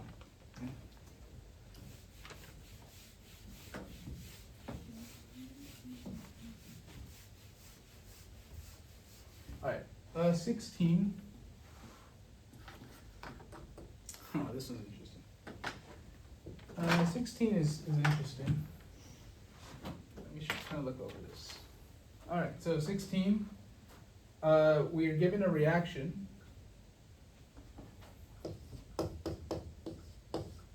So this is 2 moles of hydrogen peroxide, H2O2, gives us 2 moles of H2O, water, plus 1 mole of oxygen. So this is the overall reaction that we're talking about in number 16. And we're given 2 formulas, H2O2 plus I minus gives us water plus iodate. It's not iodate, don't know what that is.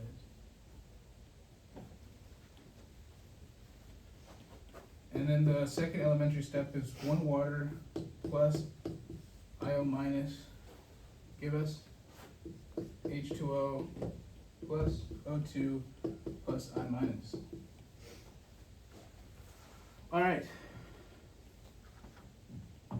So this next thing that I want to talk about, the question is asking which one's a catalyst, right?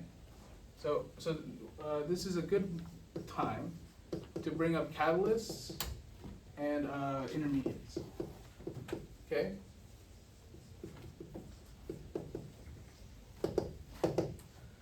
So, like we do with all of these sort of elementary mechanistic steps, we get the overall reaction. Luckily for us, they give it to us. It's this guy on top, right? They already give it to us in the problem. We know what we're looking for here. All right, so what do we do to get the overall reaction? Order, or the overall reaction, we cancel out the things that exist on both sides. I do want to reiterate, I think, Christian, you asked this question on Monday. You asked like, oh, why can't we cancel these out or something like that? Right. I have a better answer. Okay. So first off, a catalyst, there's a very big difference between a catalyst and intermediate. Catalysts don't get used up in reactions. So they don't get used up. Right? So what that means practically when you're looking at this, a catalyst will enter as an initial reactant and exit as a product. Okay? That's the practical definition of a catalyst. An intermediate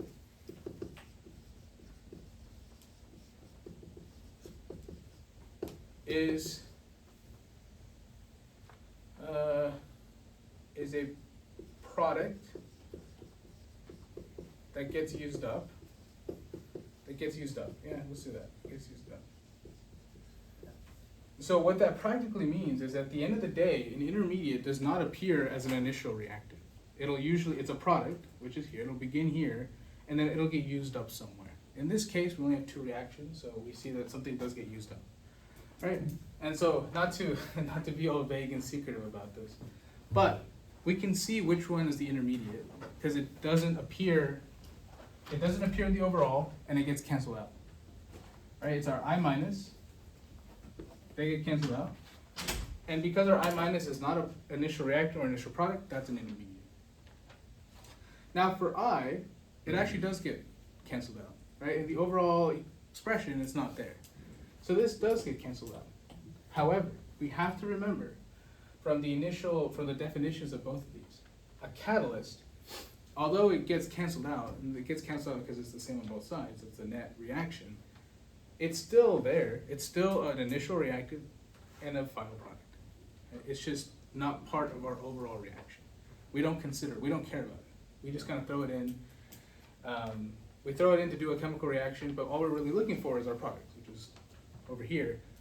So you actually, in this case, you don't just have to look at your overall reaction. You have to actually look at your mechanism too. And so that's how you can distinguish between the catalyst and an intermediate, even though they both get canceled out at the end. Yeah. If we're writing the rate law for the overall, would we include the catalyst or? Oh, that's a great question. No. Okay. No, you do not. Okay, so the IO minus is an intermediate because it gets immediately used up in the next equation. But then 50-50. Okay. Yes, okay. you're right. It does I get used up. At the end of the day, it gets used up. It could, let's say they both do, like this guy too. Yeah. It doesn't, no, because it comes out at the end. Oh, okay. Yeah, but to your point, right? In this case, yes, you're right. It gets used up immediately after, but it can also get used up if there was like a third step. Oh, okay. It get used up there. So I would just say, in general, it just gets used up. Okay, so is it safe to say that if one is in the reactants in one, but also a product in another, that's likely the catalyst? Well, in the first reactant and the final. Oh, okay. Okay. So again, like I said, let's say there was 4. Yeah. The catalyst would be here and here. Okay. Thank you. Okay, cool. And then again, catalysts, obviously they're proteins, enzymes, I could go on and on, but I won't, because I'm not teaching this. Alright. So does that make sense for 16? Intermediates versus catalysts? Okay. Alright.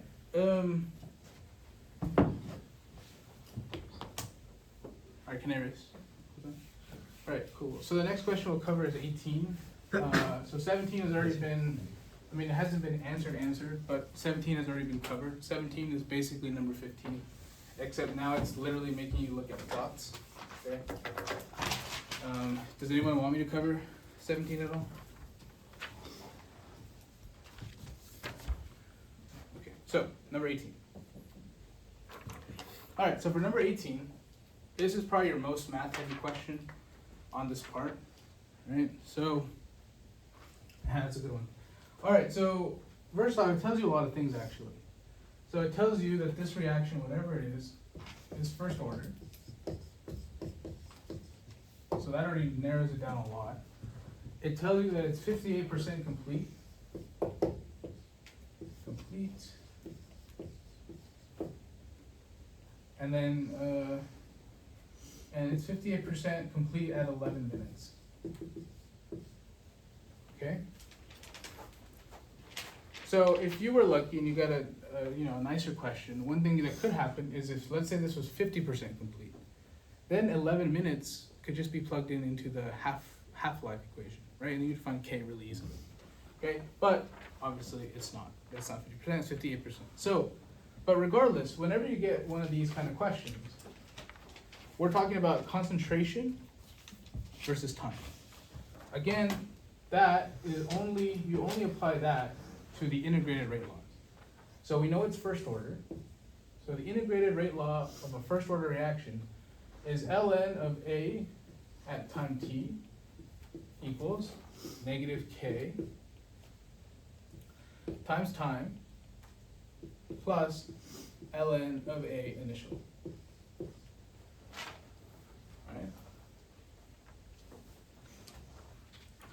All right, cool. So for the most part, it's plug and chug, except this, there's gonna be one part that makes it a little more difficult. It's the bottleneck of this question, right? Is just actually by reading the 58%, you actually do know both the concentration initial and the concentration at time t, right? Time at 11 minutes, okay? But, I guess you kind of illustrate this. What this factor is ultimately asking you, letting you know, is what's left, right? It does not care about how much has been completed. It's asking about how much is there left to do, okay? Well, let's just do that. All right, so what's left to do? And then this guy here, the initial, well, the initial is the initial, but I guess we can answer that first. All right, so what's left to do? And so what's left to do in this problem is 42% of the work. 42% of the reaction needs to be completed still, right? And so the way that I do this to make it easier for myself is we can assign arbitrary values to both A0 and AT. We don't have to keep them at whatever they want to. Just that 42% gives us freedom to choose whatever we want, so long as it's a 42% difference between them. I like 100. That's the easiest for me to do, just because what's 42% of 100? 42. So it's easy to kind of do that. So ln of 42 molar, right, equals negative K, because that's what we're trying to find, times T, which we know, they give us to us, it's 11 minutes. 11. Plus ln of 100, because that's my initial, that's my starting point, right? Okay? And then from here, now it's just a plug and chug. Not to belabor the point too much, if you do your math, you'll get that K is 7.9 times 10 to the negative 2 minutes inverse. Okay? All right. Cool? Not too bad, I don't know, not too bad, not too bad. Any last questions of these guys? Cool. All right, so the last question of the kinetics part of this review is, actually, I would have thought it'd be more important, but like I said, these practice exams, although they're not going to be the exact questions you see, the distribution of questions typically stays true. And so one of the fun things I find interesting is that Farhat does not seem to like or doesn't seem to prioritize kinetic theory. So activation energy, all that kind of stuff about the Arrhenius equation is not really represented a lot on here, right? So 19 is really the last one here. When you're asked about kinetic theory, the big equation that you need to know is this guy. This is the Arrhenius equation. the Arrhenius equation tells us a lot of different things. First off, this is our K. And this is just what we have been working on for the past hour or so. This is called the pre-exponential function, or pre-exponential factor. What it takes into account is two different things. Orientation of your molecules, right? If your molecules are really close together, they're going to react a lot faster if they're farther apart, or if they're facing a different way, or whatever. So orientation is important, and then collision frequency.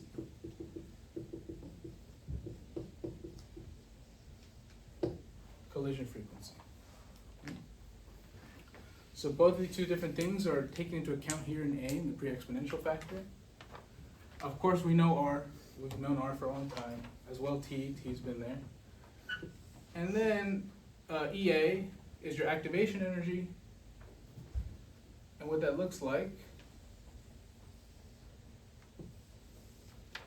energy going upwards and then reaction progress. All right, so this is a standard free energy plot for kinetics. Your EA is this. Is how much energy does it take to get over the barrier? Right? How much energy does it take the reactants to get over the barrier and then finally into the products? Okay. But that's EA. And so the question was, the rate constant depends on what? So it depends on temperature, depends on activation energy, depends on orientation, and collision frequency. Right, so all of these different things come together to make a K. Yeah, and so it's actually really cool. Yeah. Any questions on that? Any questions on the kinetics part of this? No. Okay. Cool. All right. Sick. All right. So the next topic is going to be interesting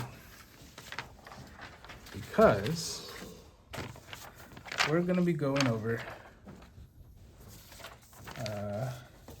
some stuff that, yeah, that's cool.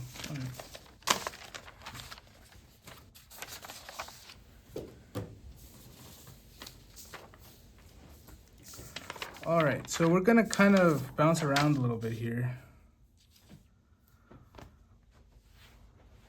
All right, so the first thing let's go over is what I call like general patterns I found with main groups. So these are some of the things that that are kind of strange or that are kind of unique. They're things that could potentially be easily tested on, right?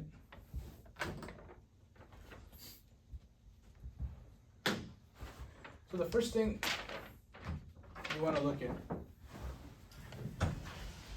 all right, the first thing you want to look at here is something I call the conservation of charge.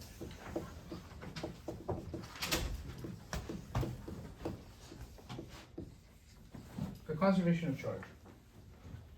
So when you're looking at main group chemistry and you're looking at the reactions, right? You might be wondering, why is this, OX03? Why is it like XO3? Or what is up with the subscripts? Why do certain things react differently? At the end of the day, if we look at our periodic table, which I'm going to draw, because why not? Don't judge me. Sure, that works.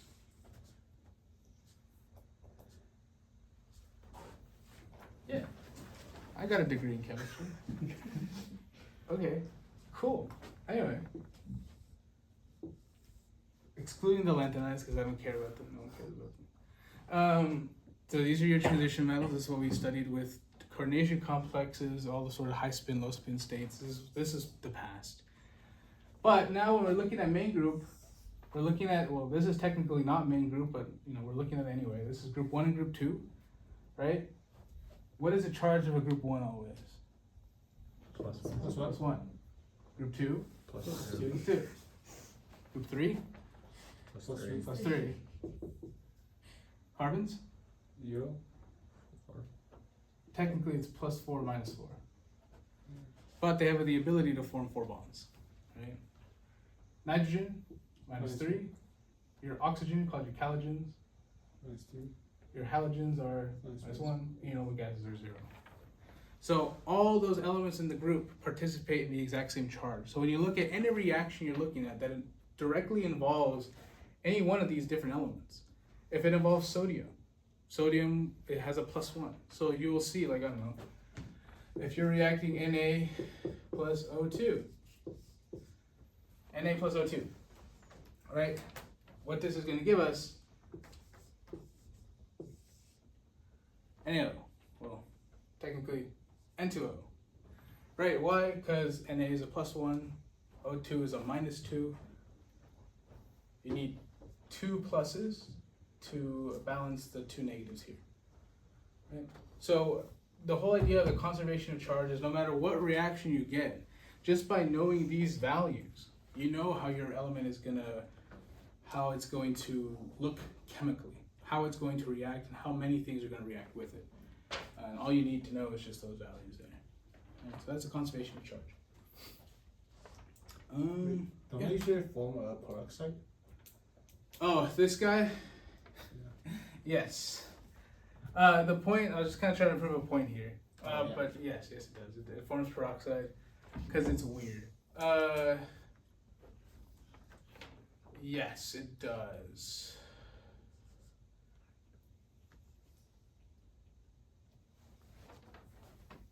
Yes, it does. Technically, yes. But the point is that sodium, I shouldn't pick sodium.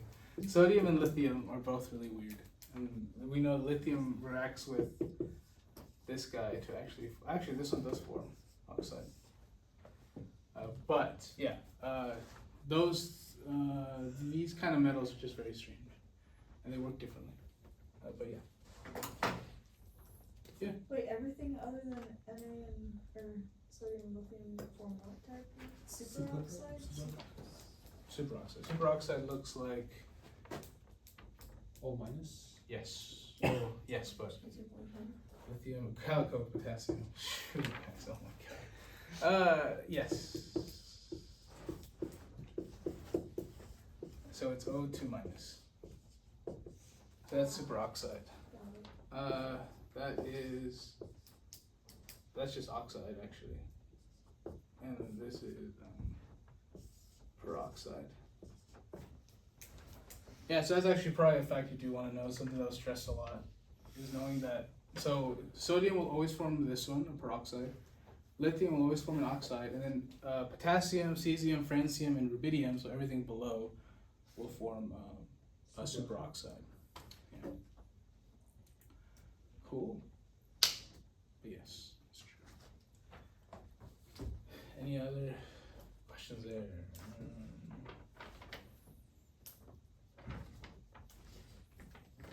Yeah, okay, cool. Any other questions there? Alright, so conservation of charge is a thing to look out for. But yeah. Do you need it? Did you? Wait, what question is this again? This is more like a general lecture. Oh, okay. I guess the question that this applies to most Thank you so much. is number 3. Okay, cool. Number 3. Alright, but yeah. I'll keep that up for now. I can't. I need the space. Okay. So that's one thing you could look out for when you're talking about reactions with these kind of guys.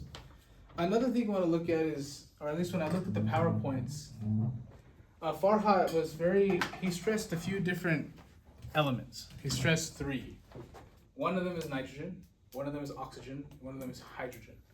So you will probably get hydrogen, oxygen, potentially nitrogen questions on there. In fact, that's true. If you look at the practice exam, you get a decent amount actually. Well, you should get like 2 or 3 of them. But just know that hydrogen is very strange. That was probably one of the weirdest and most actually pretty cool element.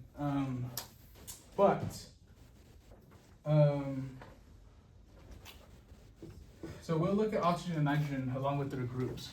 But hydrogen is kind of cool because although it's in the metals, it's actually a non-metal. And because it's a non-metal, it forms covalent bonds. Alright, so it's one of the only elements that can form covalent and ionic bonds, which is cool, right? So what is hydrogen? Why is it useful? Or what are some of the properties of it? Well, it's colorless. It's odorless. And I think the big thing here is that it's highly flammable, right? So do correct me if I'm wrong, but I think the Hindenburg accident was because they filled it with hydrogen. Does anyone, of course, know? Like the airship? The airship, the Hindenburg accident. Whatever, we'll invent our own history. Today, it's filled with hydrogen. So hydrogen's highly flammable, therefore it blows up really easily. And the Hindenburg, I think, that's why it blew up so easily, because of hydrogen. All right.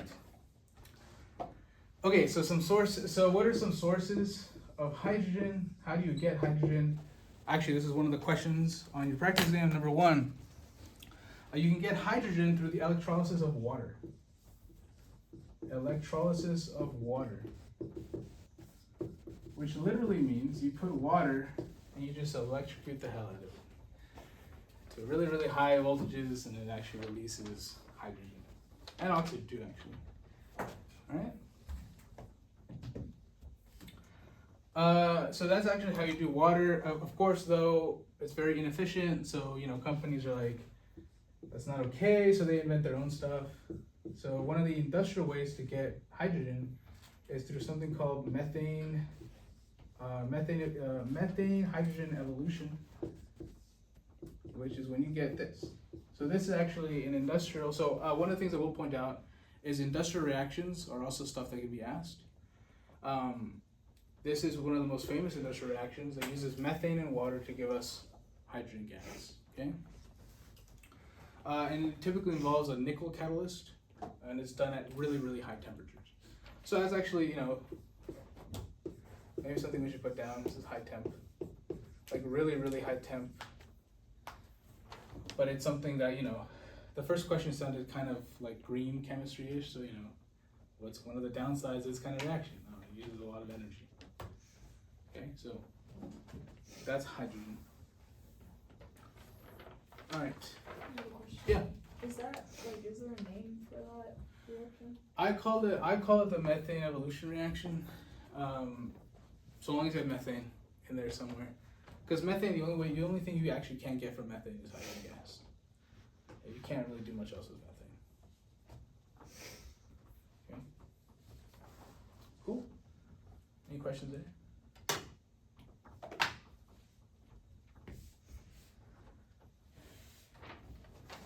Am I good to erase? Okay.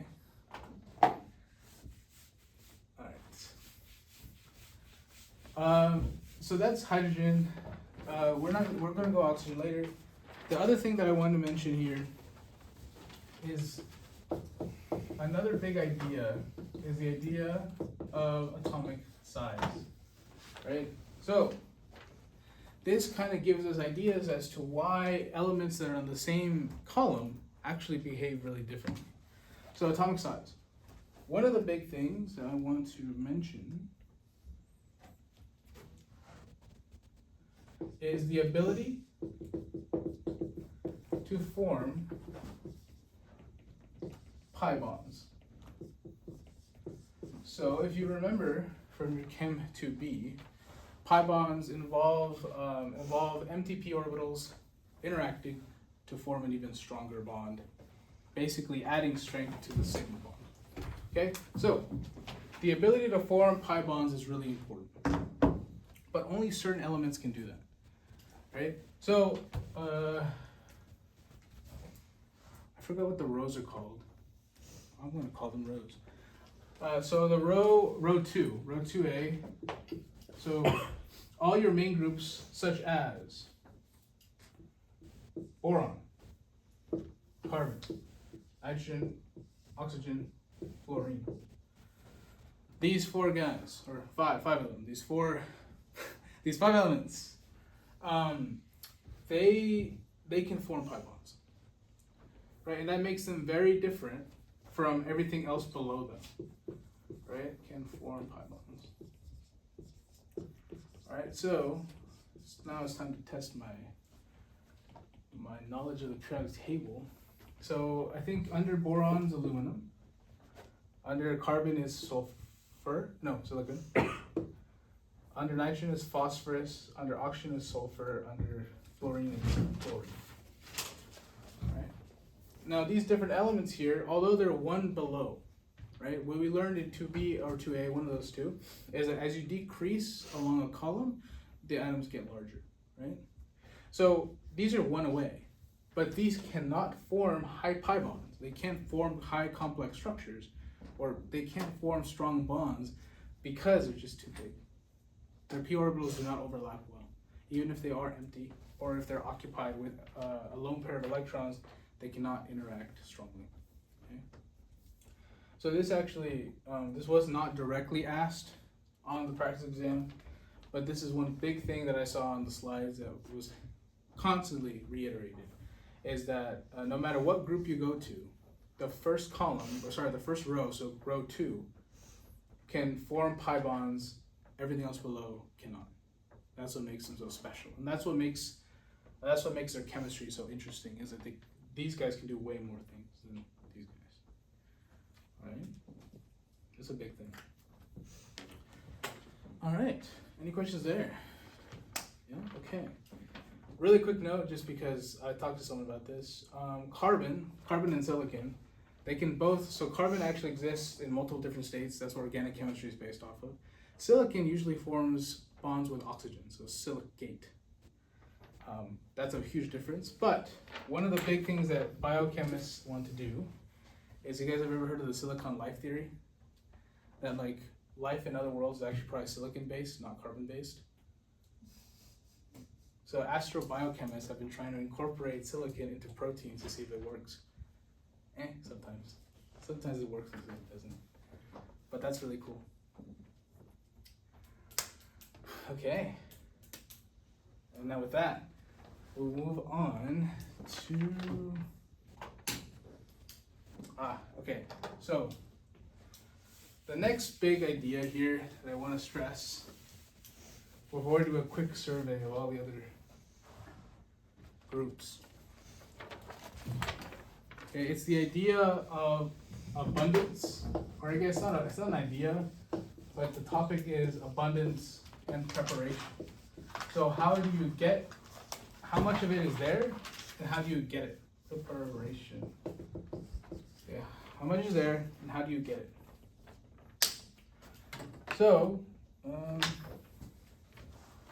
like I actually said already, in terms of abundance, the most common, most common non-metal, does anyone know what that one is?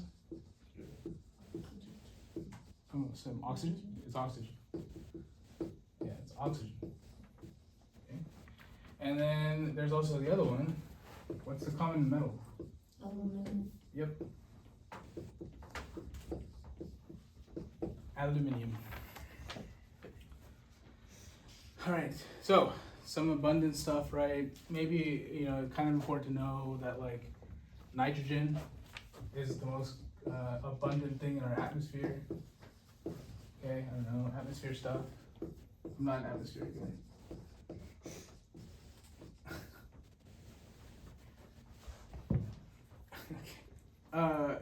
Yeah, so that's your atmosphere. Do we need to know the percentages?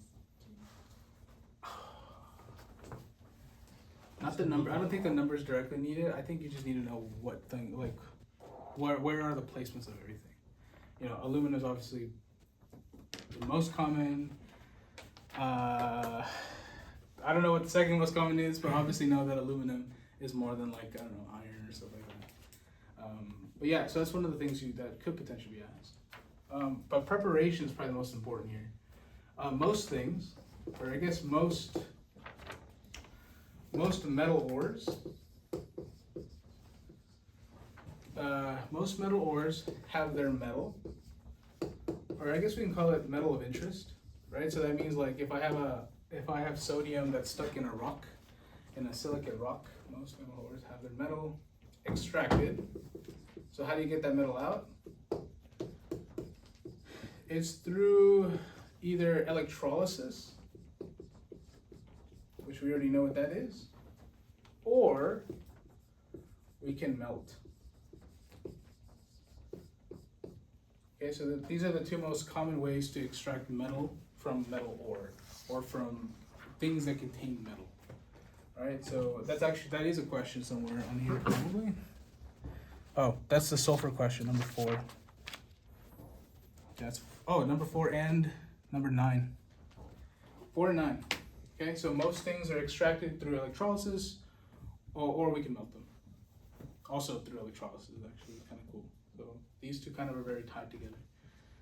But whenever you see molten, most things are molten. Okay? All right, so those 3 are the biggest patterns that I noticed going over a lot of these things. And so now, I just want to do a quick tour through all of them. For all the different groups, specifically group 1A, group 1, group 2, and then potentially some the nitrogen group and then the oxygen group. Okay.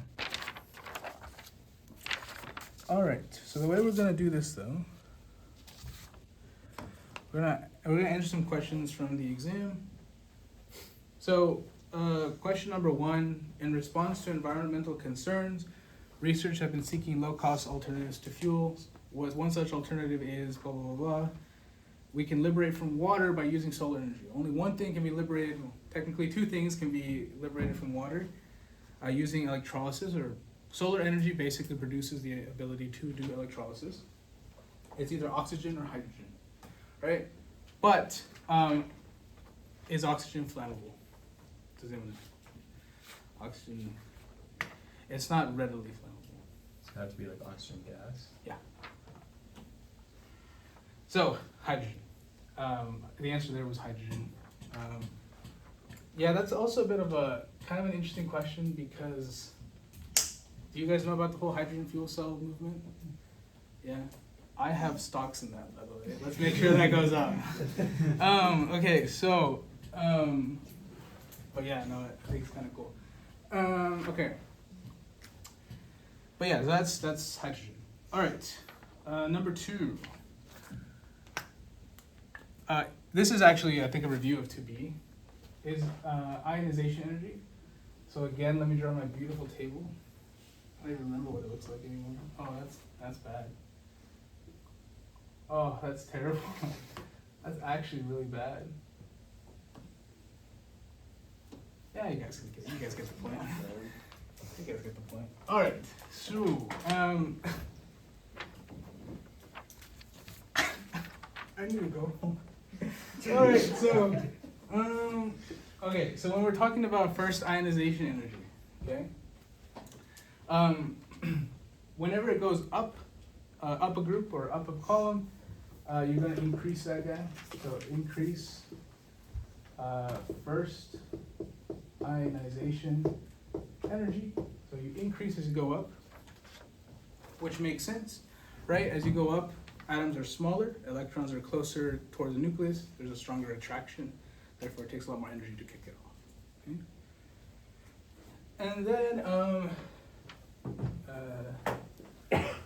And then as you go across a row, it also increases. Increases first ionization energy. So, which tells us that the atom that least wants to get rid of its electrons is fluorine. Right? So, to answer the question though, the answer here, one of the answers is like, okay, you have sodium, rubidium, and cesium that are roughly put in the areas where they are on the table. Okay? And the option here was like cesium, rubidium, and sodium. Okay. This question isn't necessarily difficult. We can kind of trace it on the table. But the thing that was kind of weird and confusing is that it asks us a specific question. In what group are the elements listed in the correct order of increasing first ionization energy? And so, I don't know, I got kind of confused with this, but I guess now that I look at it, I don't know if it's that confusing. Yeah, so obviously the lowest activation energy, or the lowest first ionization energy is cesium, because it's the one on the most bottom. And then obviously it keeps going up and up and up because we go up a group. Right, and if you look at all the other options, that's not true. Okay. Number 3, we already answered. What happens when potassium reacts with oxygen? So potassium, rubidium, francium, and cesium, so basically everything below potassium, when they react with oxygen, they're going to form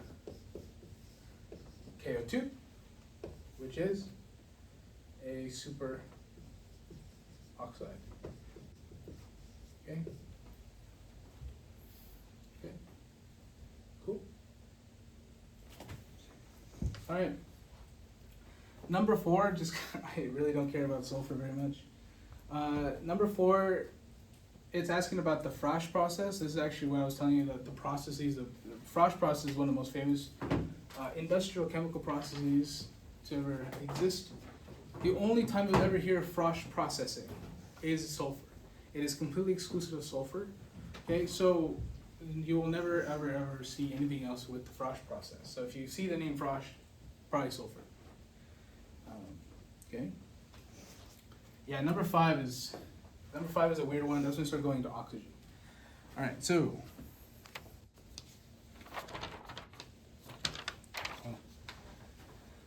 let's not spoil the fun too much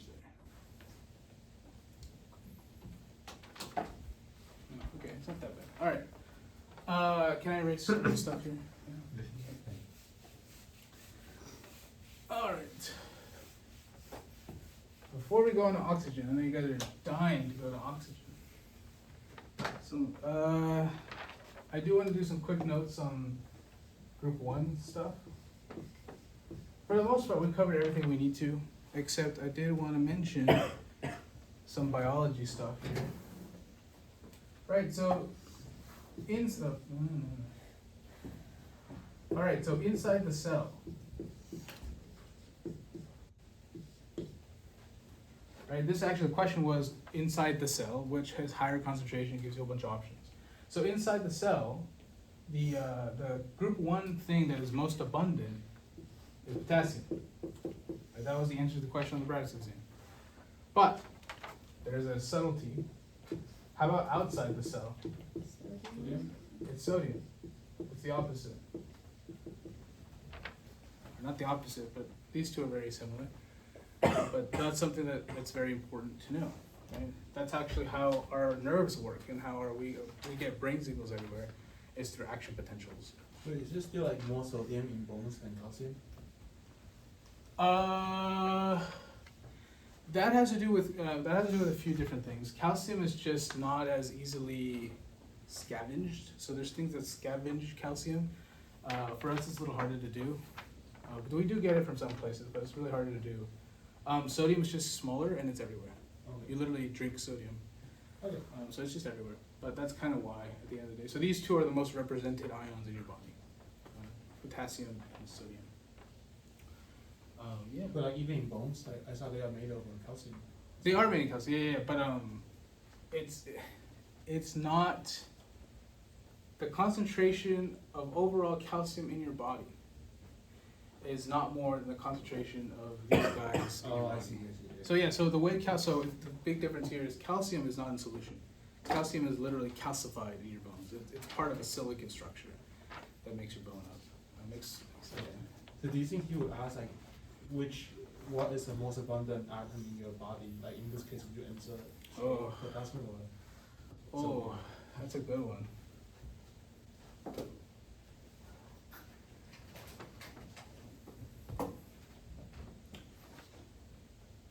I would answer. That's a hard one. I don't know. I would answer sodium. That's my answer would be. Just because, yeah, there's more outside the cell, but sodium compared to potassium is much more needed for a whole bunch of different other sort of reactions I could think of. He did ask that question on a Did he? test, and it was, oxygen. He said, Which what test? is, just a test I found. Oh, It just says, what is Cool. the most abundant biomass element found in the human body, and it was oxygen. I guess that could be because we're what? We're like 80, yeah, that's what I was thinking. We're like 75% water, so like technically I guess. But then that doesn't make sense because then for every 1 molecule of water, there's 2 molecules of hydrogen. Or but- she said by mass, yeah. Yeah, it just says Okay, I biomass. guess. Yeah, okay. Okay. Yeah, so that gets, the hardest thing about this whole section is like, do you know it or not? yeah, it's like, it's very strange, very interesting way of wording stuff, but yeah. Okay, but yeah, I think overall group 2 stuff is relatively, or group 1 stuff is relatively straightforward. Yeah. Yes. Okay, cool. Group 2s are also very similar. They're involved in, this is why I don't necessarily like the way it was worded on the slides. I'm actually really happy that I'm getting to the point where I can disagree with people's slides now. But group 2 stuff is also actually found in biological places. So, Wayne, to your point, there's calcium, right? There's calcium in your bones, calcium in your body that create really rigid structures. There is also magnesium. There's a really popular one, very famous one. So actually, the proteins that make your DNA require magnesium, or else they can't work. They don't work if they don't have magnesium. So yeah, they're also biological, but the way he worded it on the slides was it's involved like in muscle and like bone or something like that. So I agree with that. This one though, this one sounds more like group 1. But obviously don't trust me, I'm not that important, so. Go off the slideshow. Go off the slideshow. So muscle and bone is where you're gonna see group 2 stuff a lot more.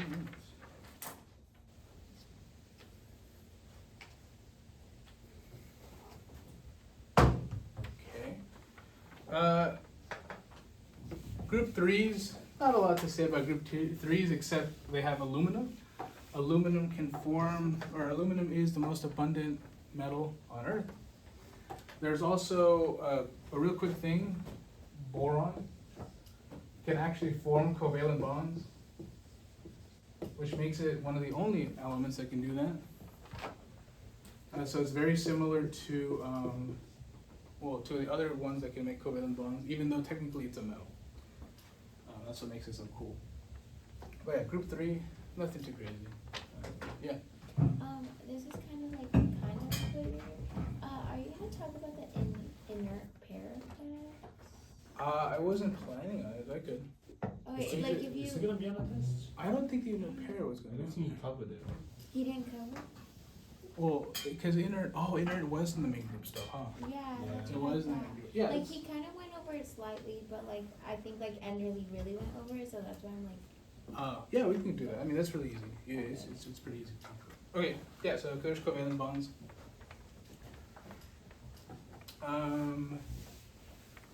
Group 4s, group 4s are probably the most annoying. They gave organic chemistry people their jobs. So carbon is a big one. Carbon is everywhere. What makes carbon so special? It can form 4 bonds. And it can form pi bonds. It can do both, which is amazing. Nothing else can really do this. And then, like I said, silicon is right under it. It can form 4 bonds, right? But no pi bonds. And you'll usually find silicon.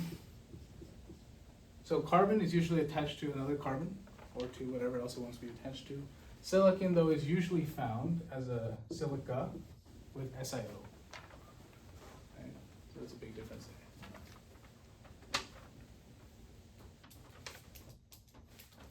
All right, cool. Group 4.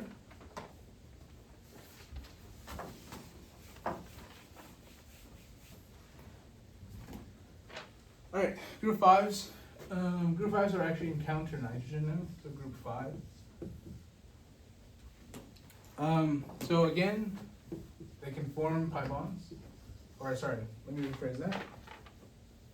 The most famous person, or the most famous element from group 5 is nitrogen, and it can form pi bonds.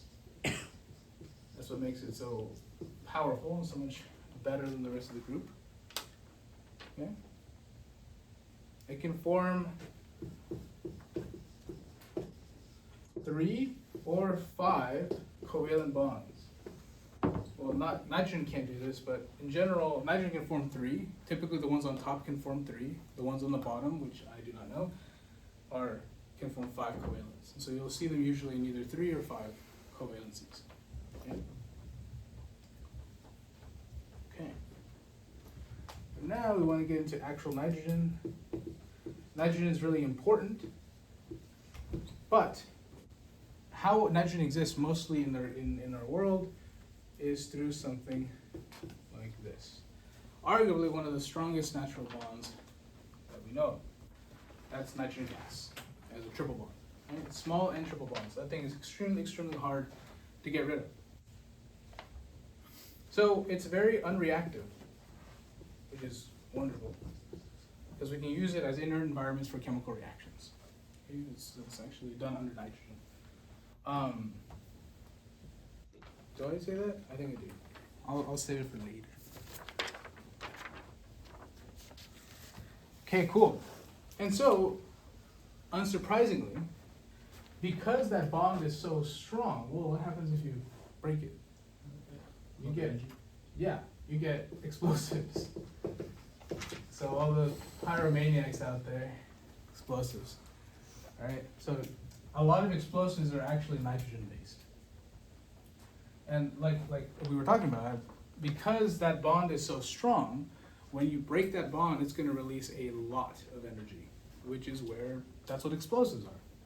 Right? So breaking of the bond releases hella energy. Okay? Alright. The final thing I want to mention about nitrogen is probably, we're talking a lot about the methane reaction. The most, in my opinion, probably the most famous reaction of all time, the most industrial one, is something called the Haber-Bosch process. Oh, I'm not German. Forgive me, German. That's not good.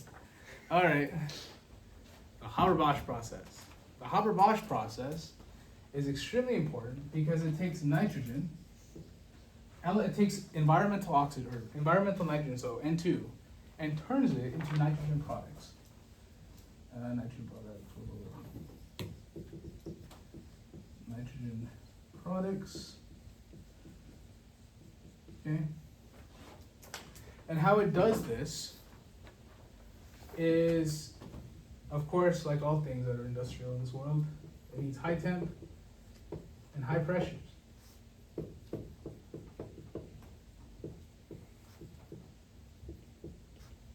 It needs both of these things. And what that essentially does is it shifts the equilibrium towards the nitrogen products. So it literally, it heats the hell out of it and it starts breaking up. Yeah, but it takes a lot of energy, obviously. Really quick note, just because I think biology is cool, bacteria do that all the time. Like bacteria and plants do called nitrogen fixation. They break that bond all the time in like room temperature conditions, which is what makes them so powerful. But yeah, so that's nitrogen. And then obviously, or the second to last topic we'll cover is oxygen. So that's nitrogen.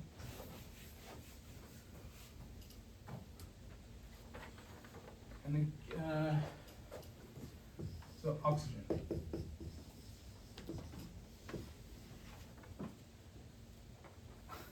Oxygen. So, oxygen is paramagnetic in nature. So it's paramagnetic, which is actually one of the answers to your exam. like I said, or like Nevi said? No, you said, I don't know, whoever. It's the most abundant non-metal. And this is the kicker here. It's actually present in two forms. It's present in the O2 form, which is just straight up oxygen, and ozone, O3. And both of these things actually have different properties, but they both matter, as they both do different kinds of chemistry. So that's oxygen overall. And we'll do a quick trip over to ozone. So what makes ozone so special? All right. So ozone is stabilized.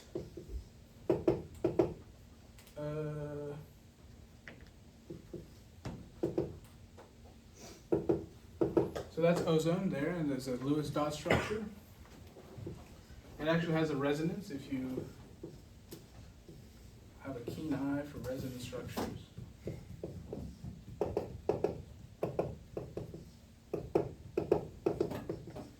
Okay, there's our resonance structures of ozone. Okay, but what makes this thing so cool is that overall ozone is less stable than oxygen, which means it's more reactive, which means it's more likely to do a lot of other stuff. In fact, that's actually the whole scare of ozones that happened maybe about 20 years ago. Well, the whole idea was that ozone actually breaks apart into radicals and actually starts breaking up the atmosphere and starts interacting with it, which is bad, which is why we should decrease ozone, but everyone's focused on carbon dioxide. Anyway, okay, so how do you make ozone, like industrially? You prepare, well, I don't need to say you prepare it. You pass electricity. You pass electricity through O2. This actually can be done both in the liquid and the gas phase, which is really cool. But yeah, so that actually, you take O2, you electrocute it, you form ozone, which is pretty cool. And then again, the last part I want to mention here is it's a very, very powerful oxidizing agent. So this guy will oxidize a lot of things. Well, it's an oxidizing agent, so it will reduce a lot of things. It's a powerful reducent. Okay? And then, yeah. In number 5 of the practice test, it says the third option is like the oxidizing power of ozone is greater than that of oxygen. Yeah. Is that not true? Oh, because if it's a powerful oxidizing agent, then it should be a reducer, not an oxidizer. Is that what you mean? Oh, so it's like this is number 3 is false. So this is where it gets kind of weird. Is from the key, it looks like it's true, but from the slide it says oxidizing agent. Yes, it's like like when I say oxidizing power, is that the same as oxidizing agent? Yeah, it's a good question. I've never heard it written like that. How about this? Let's just say this. I didn't see any other mention of reducing or oxidizing in the whole PowerPoint of Mangoose. Let's just say if they're talking about oxidizing or reducing, it's probably oxygen or ozone. Okay. Let's go with that. Let's go with that. All right. I think that might be it in terms of, really quickly. Yeah, number 10, that's straight up, do you know it or you don't? Do you guys know the history of science?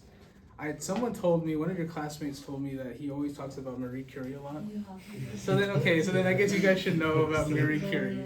I guess you've been paying attention to that. I kind of. She won 2 Nobel Prizes. She won 2 Nobel Prizes. She died after her discovery. I'm like, okay. She's cool though. She won both in chemistry and physics. So she's one of my heroes.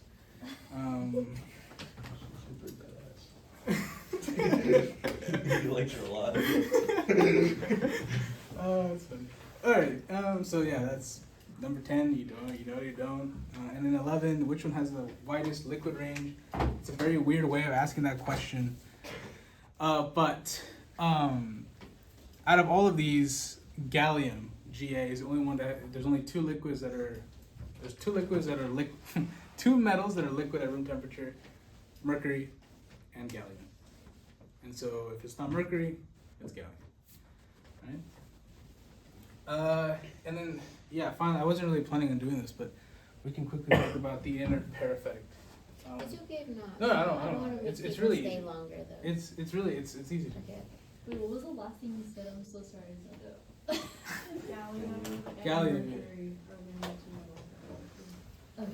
So if it's not mercury, it's fine.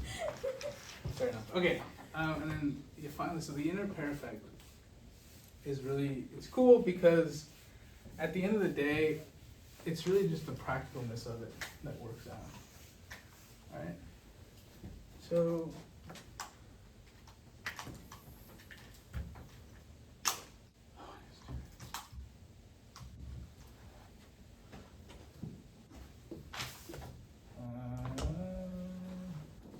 yeah, sure.